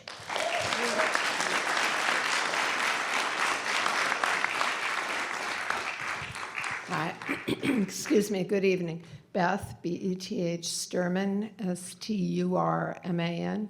I live in Norristown. The bank and I have owned a home in Norristown since 2004. The bank still owns part of it. And I'm 74 years old, so I obviously have a vested interest in the real estate values in this municipality. My house has not greatly appreciated since 2004, but that's not what I'm here to talk about. What I'm here to talk about is how critically needed the Hospitality Center is. I had the opportunity to work there for about 4 months after I had worked full-time in another human service capacity. I've worked with people who are marginally housed, precariously housed, have had difficulty finding housing, not necessarily quote-unquote street homeless or unhoused, for a long time. And what I've seen, and I want to reiterate, is that the Hospitality Center doesn't just serve the folks that I've had the privilege of getting to know who live on the streets, many of whom are in my neighborhood. And now that I know them, I'm not scared of them. I realize they're just people. It was a great opportunity to really get to know and understand more about their lives and the barriers that they've faced. The hospitality serves way more than that population. And I want to talk about one specific situation where I had worked in another organization. There was a family that I had worked with. That family ended up being connected to the center because the mother of 4 children, 2 of whom have significant special needs, needed help with substance abuse. And the center was able to connect her to a treatment program. Grandmom, who's almost as old as I am, took the care of the children over, and the Hospitality Center was able to help this grandmother, who still works at the age of 70-something, part-time for the school district. The center was able to get her connected to some rental assistance so that she could maintain the housing that the children had been living in. They were able to provide the really nice air mattresses, that not just like a little camping mattress, but a comfortable air mattress so that she could provide proper bedding for the children, and many other supplies that she needed on a very limited income as grandmom to be able to take care of these 4 kids. And that kept that family intact. That's just one small example of the many different ways that I saw the center and the caseworkers at the center be able to help people who are not people who are living in the streets or in the encampments, but people who are on the edge and who really needed help. And so I want to really stress that as you're considering your decision, that the center does not just serve the folks that some people seem to have a concern about, but it serves the whole community. Thank you.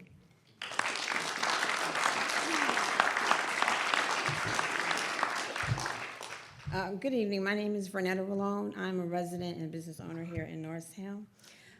Vernetta Rolone. Rolone. R-O-L-O-N. I live near the farm park, and I see coming the other direction across the tracks to go into the other side of Norristown, the destitute and the homelessness of the people who walk and just kind of just gather around, and they have a place to go, but they don't because they live over there. I have been in Norristown since 2019, and I have come to kind of grown to love this town. I'm from Philadelphia, non-area section of Philadelphia, and I was looking for something that was a little smaller, quaint, and people-friendly, and I found it here. The people here, they care about the residents, and I see that. I've seen that from the time that I've gotten here.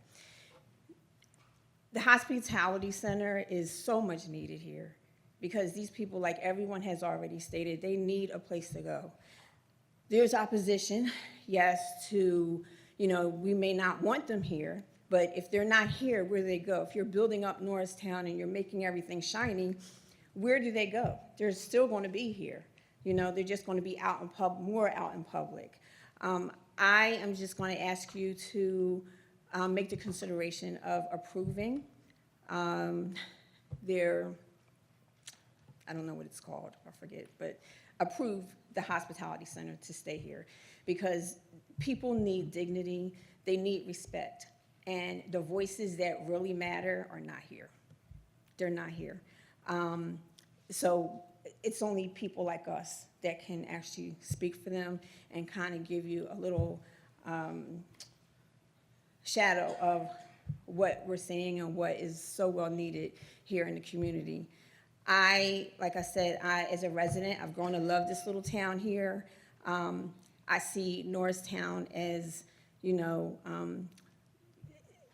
this shining star, but really underneath, there's some coal that we have chosen not to touch yet, but all it needs is a little buffing. And I'd love to see Norristown be the one that shines that star and make it a diamond.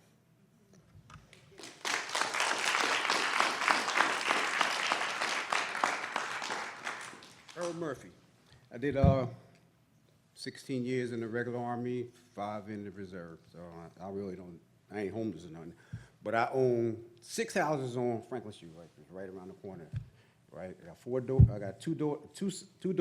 sons and 2 daughters live in Norristown now, right? So, and I know, but I mean, I ain't got nothing against that hospitality center. We just ain't want it right there. And I'm telling you, and I know, I sold my man a house, I sold Dennis a house a year ago. They stole all, I'm gonna tell you, before that, the homes, they stole all the copper out of 202, 204, which I own. They stole so much stuff out of there. And like I said, and so I mean, I ain't against it or nothing. We just ain't want it right there, because you know, like we was at the meeting yesterday, and they said, well, she said, oh, well, the security guard is gonna go home at 3 o'clock. You can go across the street and stay in the grass all day long. Ain't no, the police ain't gonna chase them out, you know? And then, I don't know what Sal thinking about the president of the Holy Savior. First he's for it, then he's against it.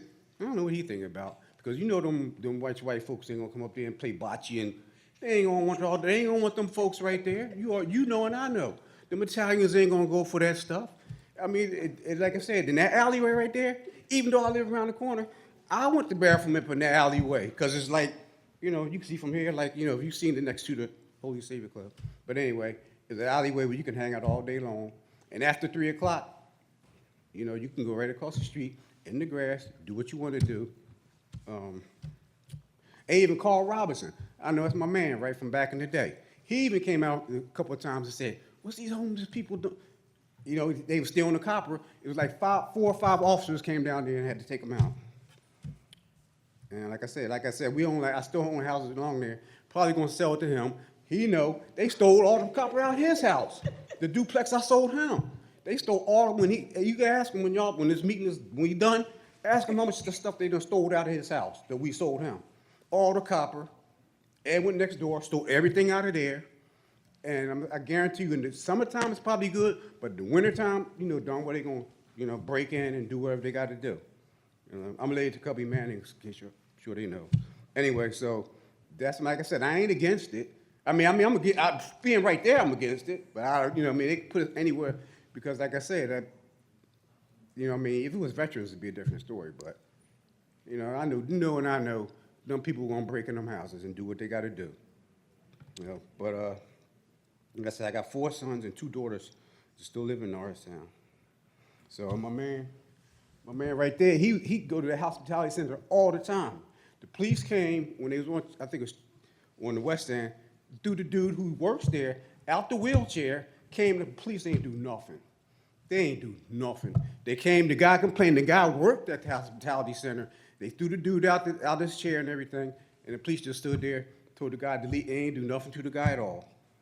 So I'm just saying, and my man know damn, he know darn well they done stole all the copper out of his house, the house we sold him. And next door, they stole all the stuff. You know darn well, like I said, the summertime might not be the bad, but wintertime come, you know, darn, they gonna be looking for a place to stay. They're gonna be right up in there.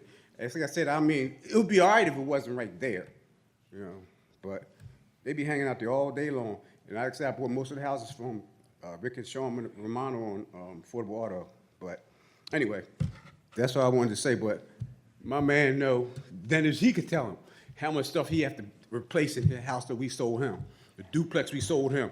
They have to replace everything, all the copper. You know, like I said, my man Carl Robinson came out a couple of times, and he said, darn, these homeless people, I don't know what you're going to do with them. But anyway, that's what I wanted to say.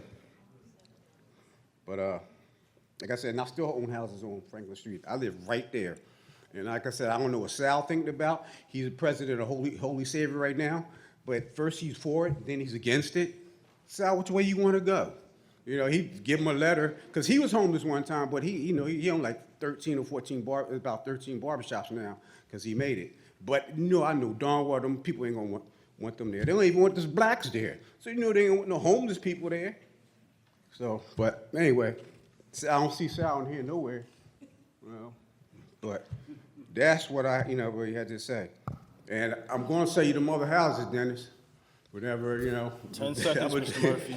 Yeah, I'm gonna say, like I still got like 5 of them still there, so I'm just gonna sell it to him. But like I said, I've been on Franklin Street since 90. Mr. Murphy, over your 30 time's years. up. Over 30 years. Mr. Murphy. I've been on Franklin Street. I knew anybody gonna clap, but I did 16 years in the Army and 5 in the reserve. Never had a bad day in my life. My name's Stephen Garnett. I live on Franklin Street. Gonet. That's French. Okay. In any event, there's a lot of kids that go to school in the morning in that community. What goes on can't go on there if they open that up. Not good. Beer distributor, right there, not good. The people at the club, the Italian American Club, I'm friends with some. Most of them don't like me because I'm not Italian. But the ones that are Italian, that like me, they don't want it there.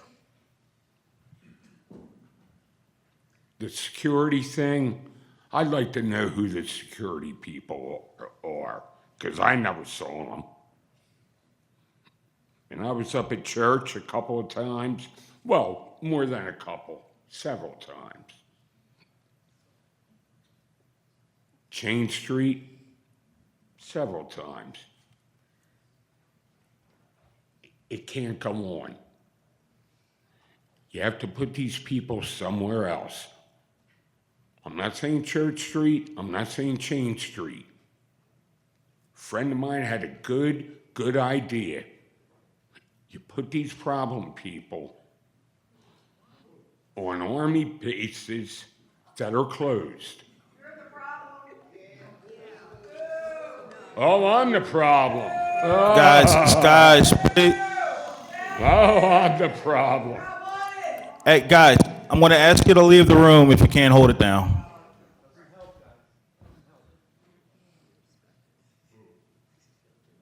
I know how to stir the pot. So since when did hospitality actually start? What year? What year? And you had to keep moving. You had to keep moving. Correct? Sir. Why is that? Direct your comments to the board. We'll deal with the audience. All right.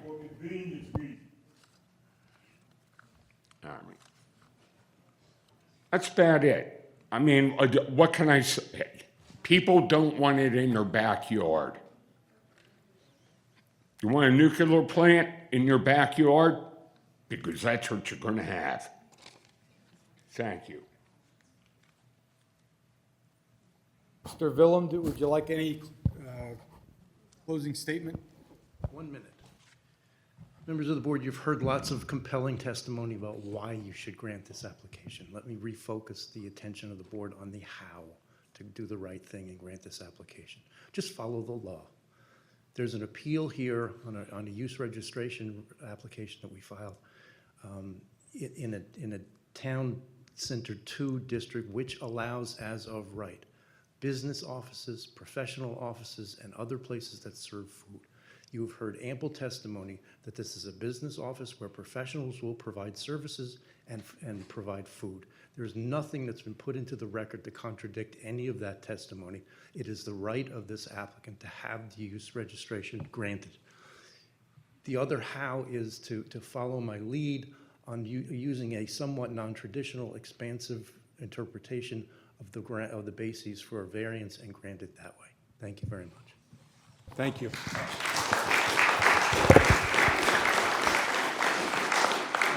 Mr. Willem will accept your exhibits into evidence. Yes, please. Thank you.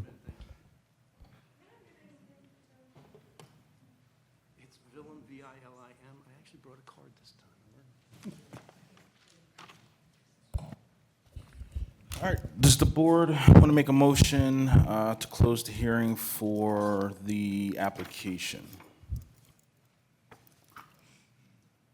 I'll make a motion to close case 22-26. Is there a second on the motion? All in favor? Aye. Any opposed? Motion carries 5-0. Is there a decision or some other motion on the application? Sure, we're going to go off the record for just a moment.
I ran into Sarah in the parking lot.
So you two work together in Code Blue, right? We do virtual. I text Jill a lot. She's a liaison for a couple people, not just one, right? No, so I work for the hospitality center, but because it's just slimmed down now, except for my health. So, yeah, I worked at Cookland volunteer. Bruce was the dean at the time, yeah. Where are they gonna go? I mean, oh, they're gonna be. No, the TLC. Blue. They got kicked out. I know where they moved. Where I worked, where I volunteered. They're kicked out. Really? Yeah. Which location? St. John's. Really? Yeah. Why were they kicked out? Good question. It's a Catholic church, I think. Sometimes. White collar, black robe. I don't know. The church? I'm guesstimating that. Who would have? Who kicked them out? We know who kicked them out. TLC. Code Blue. That's what I'm doing. I don't know. All right, we're gonna go back on the record, everybody. So where we left off was a decision on the application or some other motion. Somebody want to make a motion? I'm gonna make a motion that for case 22-26 for 449 East Lafayette, the Norristown Hospitality Center, that we take our provided 45 days to make a decision, considering all the testimony in public comment that we heard this evening, and make a decision at our May 26th meeting. Somebody want to second the motion? I'll second the motion. All in favor? Aye. Any opposed? I'm going to abstain. The motion carries 4-0. We will continue the decision to the next meeting. Just to clarify, it'll be at the May 26th meeting, not 45 days.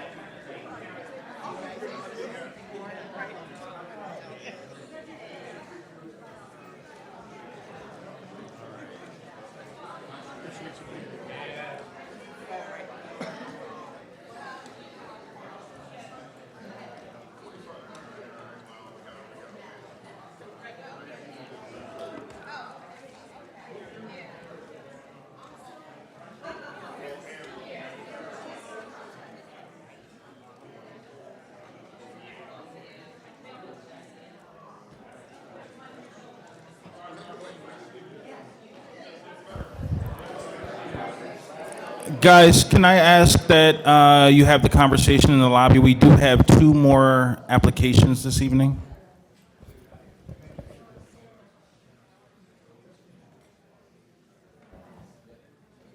Quick question for the board. Sorry.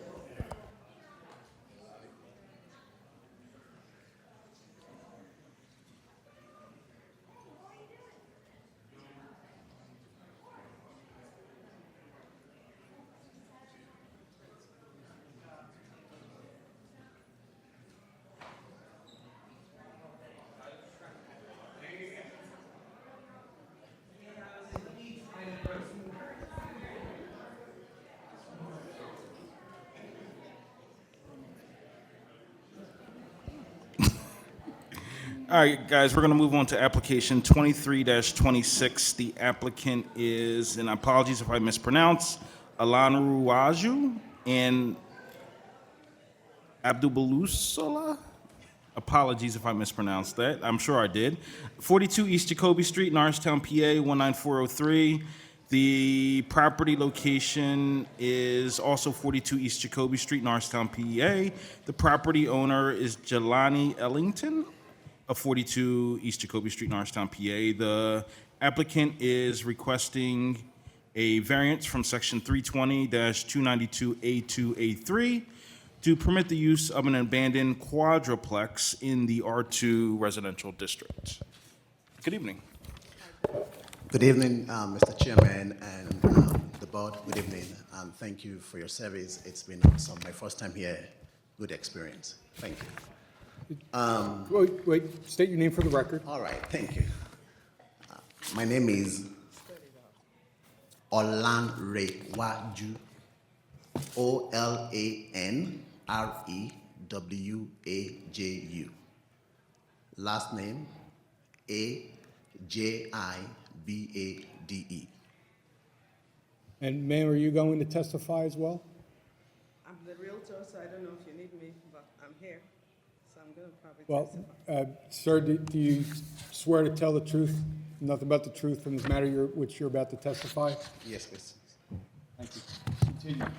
Thank you very much. May 26, we acquired this property. March 26, we acquired this property from Mr. Jelani Ellington. I'm going to share the closing document. So did you purchase the property? Yes, sir. And do you have a deed or something evidencing your purchase? It's not ready yet, but Even a copy? the copy of what is giving you is the closing. We didn't swear you in, so you can't testify. If you're going to testify, we'll swear you in. Okay, I can swear in. State your name for the record. L-U-S, last name A-D-E-S-A-N-Y-A. Lusha Desanya. I'm a realtor. L-U-S for my first name, last name A-D-E, S as in Sam, A-N-Y-A. And ma'am, do you swear or affirm to tell the truth in the matter which you're about to testify? Yes. Thank you. So do we have a deed or a copy of a deed tonight? I don't think we have the deed yet, but what he presented is the closing document that was signed. Okay, so I'm going to mark the application as A1, and if you have the closing documents? So I just have a question on it. So your client didn't sign, or there's no deed for the property? It's probably not ready yet. We did everything, but they don't send it to them right away. So, I'm sorry, say that again? They won't get it the same day you close on a house. You don't have a copy of the deed? What we have is the closing document. I understand, but the deed is what conveys ownership, not the closing documents. Yes, but they don't issue that to buyers Okay. immediately. But at the That's what I'm settlement, saying. you should have received a copy of the signed deed. No. It's after they register that they give them that. In the meantime, I'm going to mark It's the, after they register the deed that they get the copy. They don't get it to buyers immediately. I've never had a buyer get deed at settlement, sorry, never.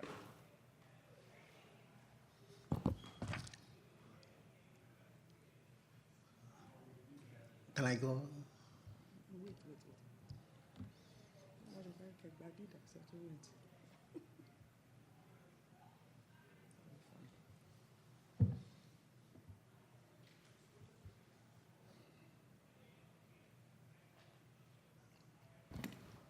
sir, continue. Yeah, thank you very much, sir. With the deed, we followed up with the closing company, and they have mailed it. I can provide that for you. What we do have is marked as your Exhibit A2, a copy of the signed settlement sheet. Yes, sir. So we're going to proceed with that. Okay. That this evidence is your ownership and standing to present this application.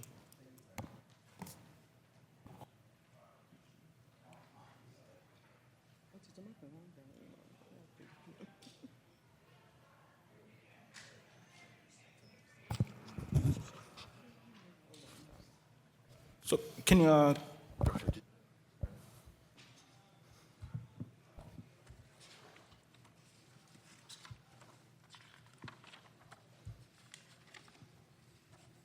you need is the other document, the receipt.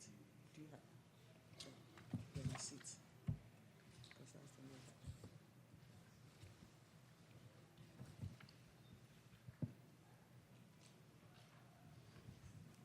Did you highlight where the payment came out of? Yes. And the deed. What page? That is the page. One, 2 or 4? or three. Okay, 3 or 4. 2, 3.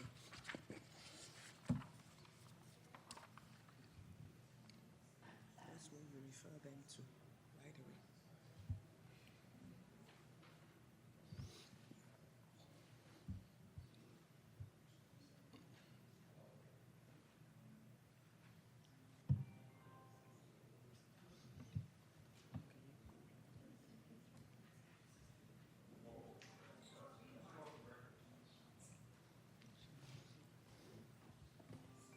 Or green heart, glowing.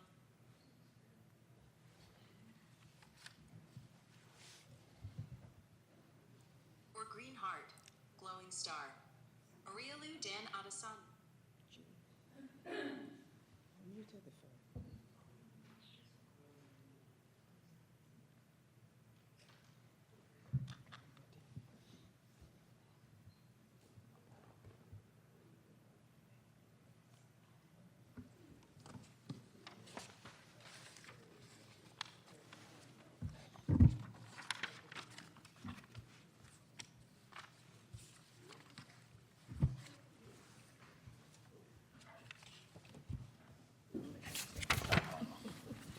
all right, so I think the board would like to continue this until you can produce a deed evidencing standing in front of the board. So I think, I mean, we'll take a vote, but somebody want to make a motion to continue until the applicant can produce evidence of standing? I'll make a motion. We'll continue to May 26th. Okay. And I know the filed deed may not be available, but you should be able to secure a signed copy of the deed, I will. dated and signed by all the parties. Okay. The actual document that was filed. Absolutely. Okay? Yes, So, sir. I just have a question. Will we be early on the meeting day? Because this is our second time of coming, and we haven't had an opportunity to talk to us. I don't know what the agenda will look like, but they generally get rescheduled in the order of which they were continued. So at this point, I don't know what else is on the agenda. Okay. Right now, of the hearings tonight, I think you would be third, but I don't know what else is ahead of you, if anything. Sounds good with me, sir.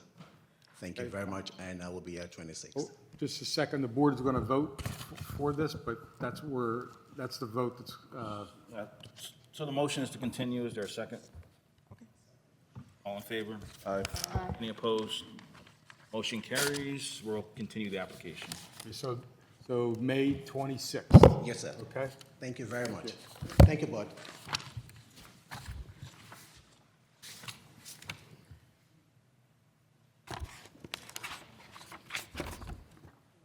All right, the last application for this evening is going to be application 24-26. It's a request for a variance. The applicant is Alejandro Family Revocable Living Trust, 320 West Fournant Street, Apartment 2, Norristown, PA, 19401.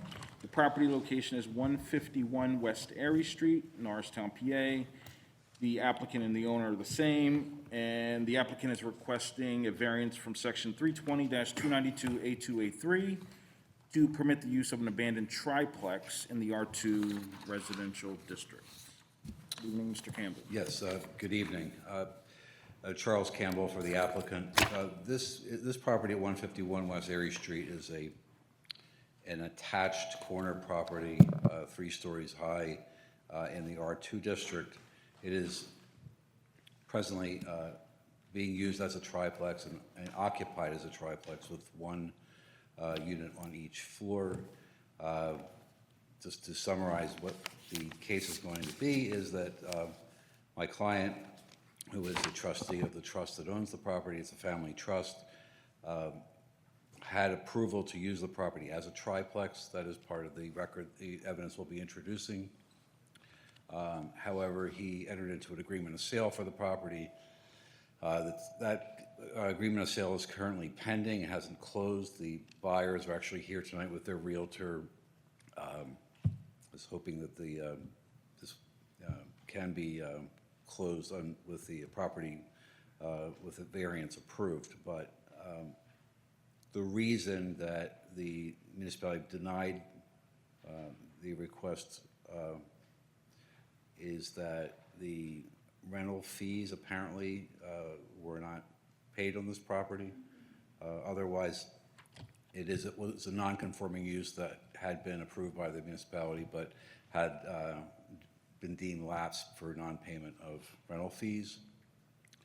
My client will testify as to why the fees weren't paid and give some background as to what the hardship he would suffer if the variance were not granted. So just to save some time here, I have marked in advance 6 exhibits. Can I hand them up now and then hand our exhibits up now? Okay.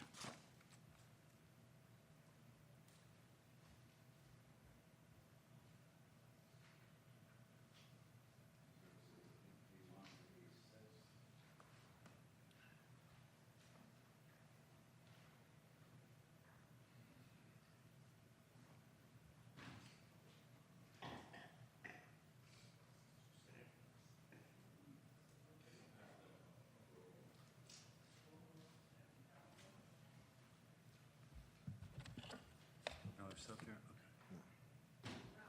Okay.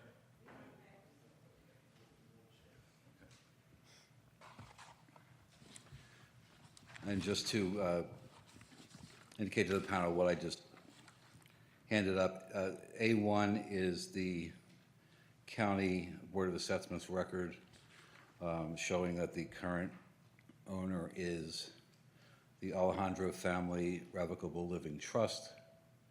Jonathan R. and Olivia L. Alejandro are trustees. Exhibit A2 are diagram, the floor plan of the property, all 3 floors. Exhibit A3 is a packet of photographs of the exterior and interior of the property. Exhibit A4 is the municipality's file showing the denial of my client's request for a zoning permit in 2026 because of the lapse in the non-conforming use due to non-payment of the rental license fee for 365 consecutive days. That packet also includes the previous zoning permit determination of the municipality in 2019, where the triplex use was approved as a non-conforming use when applied for by my client's ex-wife and current trustee of the trust, granting the triplex use. Exhibit A5 is an estimate of the cost to convert the property from triplex use to a single-family home. And A6 is a letter from the 2 of the current tenants of the property, the first floor tenant and the 3rd floor tenant, stating their living situation in the property, that they're expressing their satisfaction with the property and their landlord, and expressing the hardship that would result if the triplex use were not restored.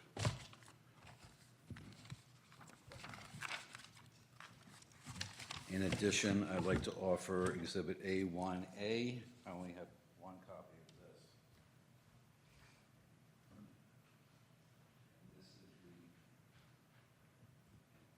This is the deed for the property, conveying it to my client in 2020. So Mr. Alejandro is a trustee? He's a trustee of the trust. So With the presentation of the exhibits on opening statement, I'd like to present Mr. Alejandro's testimony. Mr. Alejandro, do you swear or affirm to? Yes, I do. Been finished, but okay. You swear or affirm the testimony you're about to give will be the truth? Yes. Thank you. Okay, why don't you come closer to the microphone? Yes. Mr. Alejandro, what is your relationship to the Alejandro Family Revocable Living Trust? I am one of the trustees of the trust. And who is Olivia L. Alejandro? She is my ex-wife and the other trustee of the trust. Does the trust own the property at 151 West Erie Street? Yes, they do. When was the property acquired? The property was acquired in 2020. It got conveyed to the trust from Olivia in 2019. So it was first conveyed to Olivia and then from Olivia to the trust, is that correct? Yes. And those two transactions took place within a couple of months of each other, is that correct? Yes.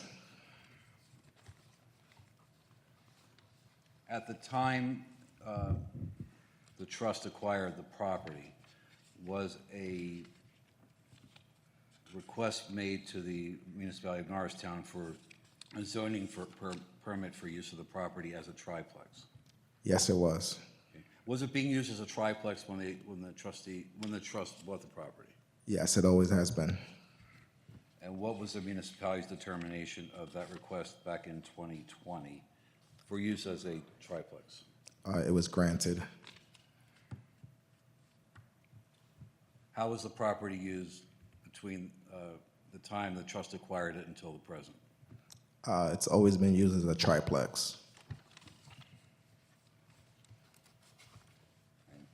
Have you recently made a decision to sell the property? Yes, I have.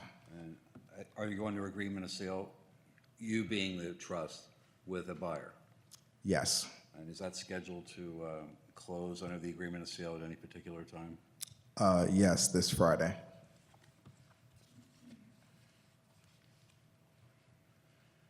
At the time you entered into the agreement of sale with the buyer, what was your belief as to the permission to use the property as a triplex? To my knowledge, it always has been used as a triplex since we've bought it. And that was the case when you signed the agreement of sale with the buyer, is that correct? Yes. And did you represent to the buyer that it was a triplex? Yes. Did you, at some point in time after signing the agreement of sale, learn that there was an issue with the municipality of the non-conforming use of as a triplex? Yes, about a month and a half ago, my realtor told me that there was no rental license for it to be a triplex anymore. And do you know why that happened?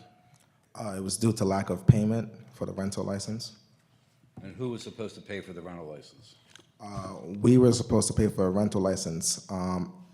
Had we known that this was something that we needed to do, we would have paid it, and we are willing to pay any upfront costs from the past years to keep it present.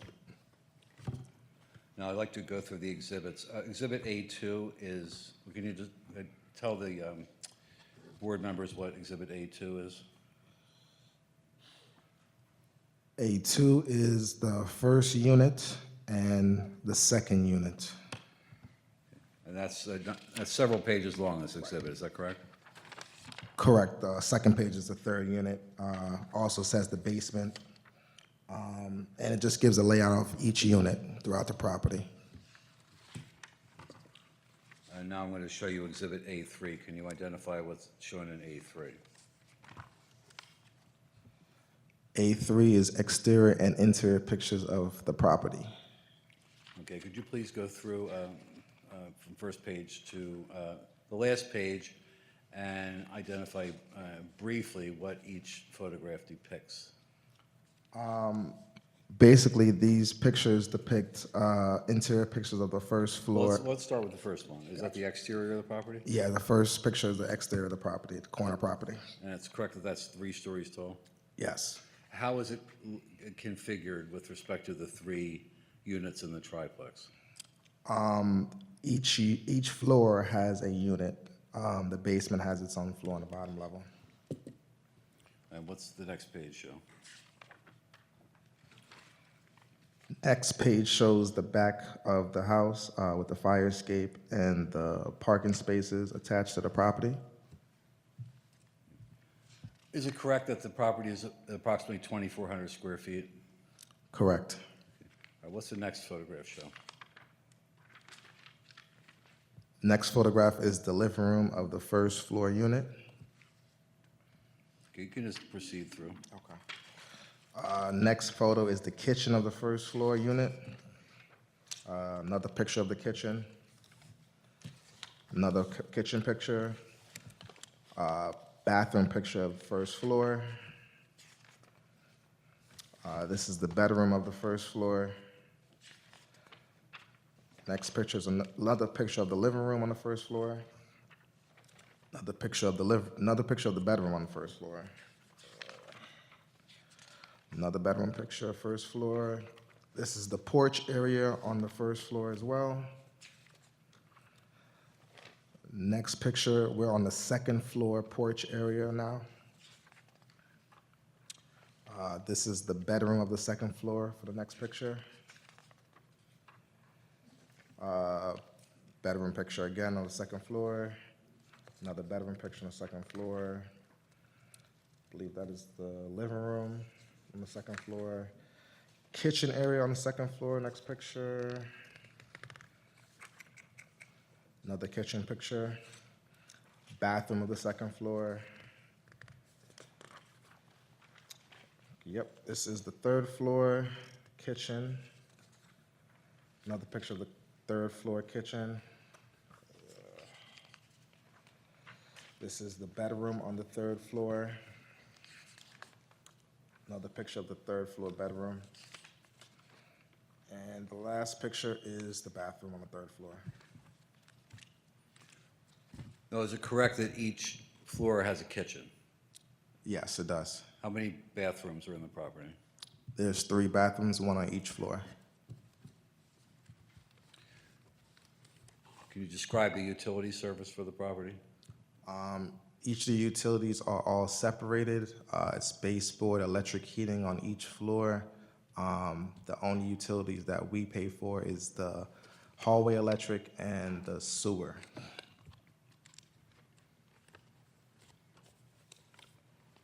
Okay, could you please take a look at Exhibit A5 and identify what that is? Exhibit A5 is an estimate I got from a general contractor stating that it would cost about $162,000 to convert it back to a single family. To a single family? Can you summarize what work would have to be done to turn this triplex back to a single-family home? For the most part, all of the wiring, electrical would have to be redone. All of the HVAC would have to be done. Walls would have to be cut out for it to be converted back to a single family. New flooring, new appliances, everything would have to be converted back to a single family from what it is as a triplex now. By the way, what is your occupation? I am a painter. Okay, and did you come straight from work today to this hearing? Yes, I did. I didn't get a chance to wash up. So.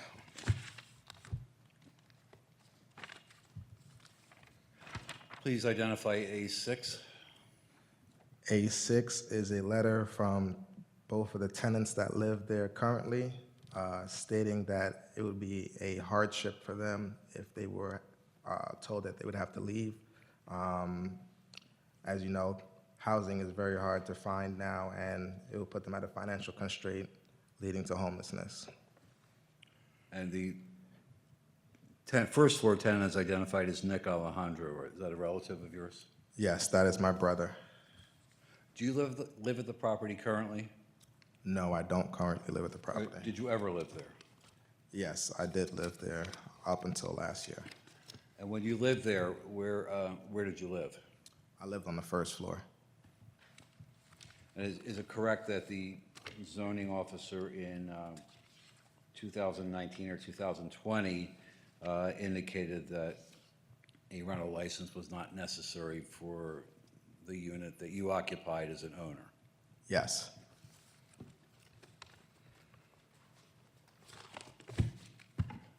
Have you learned that there's a requirement to pay for a rental license in Norristown?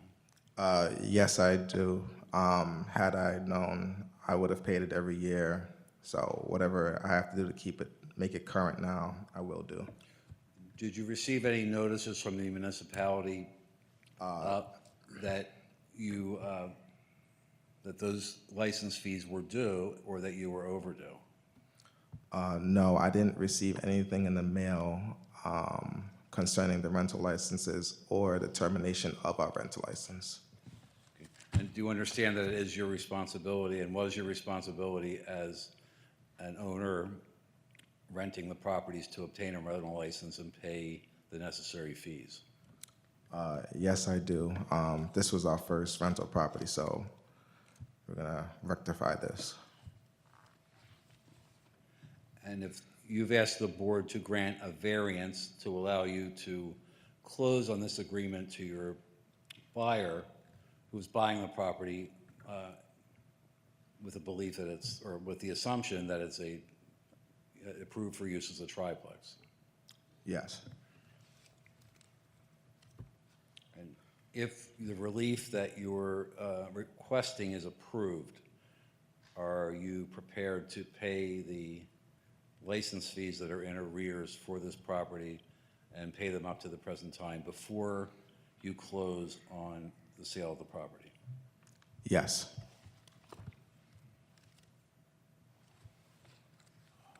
Okay, I move the admission of my exhibits, and I don't have any other questions.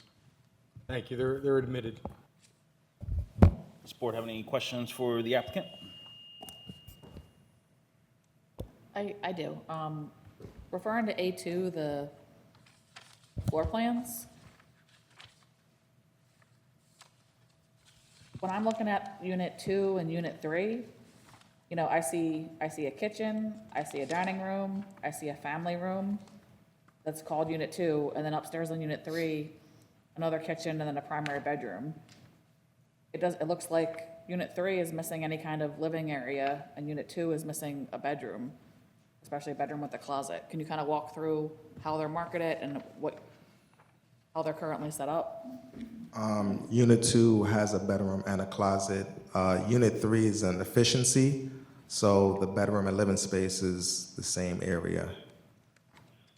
Okay, so what we have is Unit 2 on A2 that says family, is that the bedroom? And there's just not a closet shown on the rendering? Is this page 1 of A2? The one that shows Unit 1 and Unit 2? Yeah, that's supposed to be a bedroom. It's mislabeled as family room. In your testimony, there is a closet, it's just not shown, even though all the other closets are shown on the rendering? There's a closet in between, so before you get to the bedroom, there's a closet right there, a walk-in closet for the second floor. Would you be able to show us on the rendering? Like, or tell me where I'm not seeing it? And I'm referring to the one that was submitted, the color's a little easier to read. Is the one you gave us this evening different? Let me see if I can find a picture of it.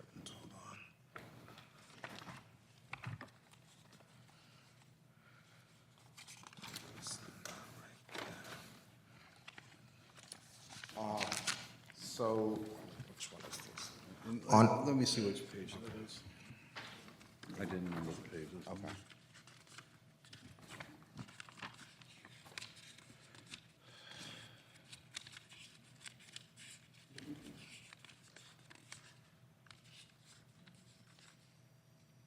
This one? No, so I believe it's the 16th page. right before the curtain, there's a closet right there. Just for my understanding, yeah, is that okay to show me on the rendering?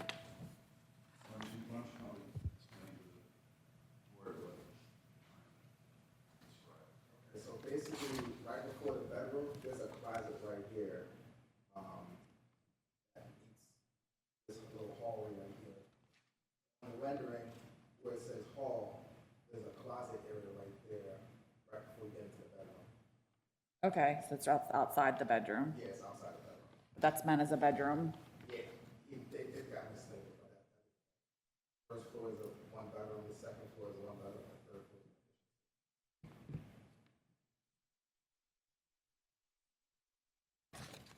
Okay, and then one more question, looking at the renderings on A2 for Unit 1. It looks like the refrigerator, both in the photos, A3 and the rendering on A2, that the refrigerator partially blocks a door? no, the door is open at full capacity. The fridge is all the way against the stove on the right-hand side.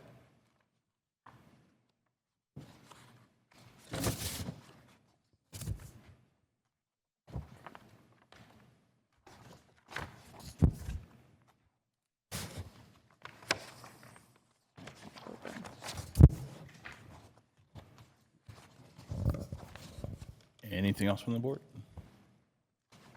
That's it. Okay. We'll go to the municipality. The subject property is an abandoned triplex in the R2 residential district. They recently had, or in 2019, they were approved for the use of a triplex.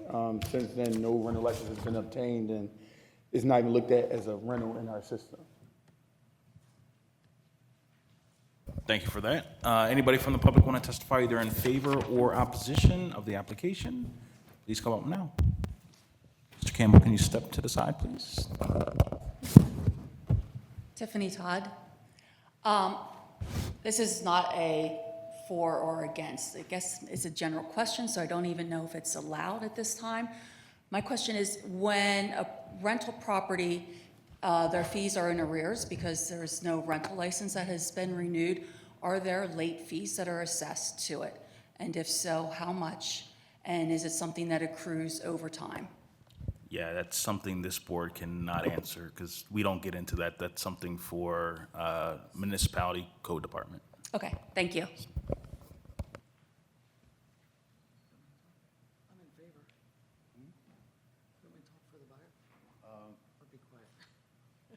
I'm sorry, the buyer's real estate agent, I think would like to be heard. She's not I don't think she's a resident of Norristown, are you? We assume she's in favor.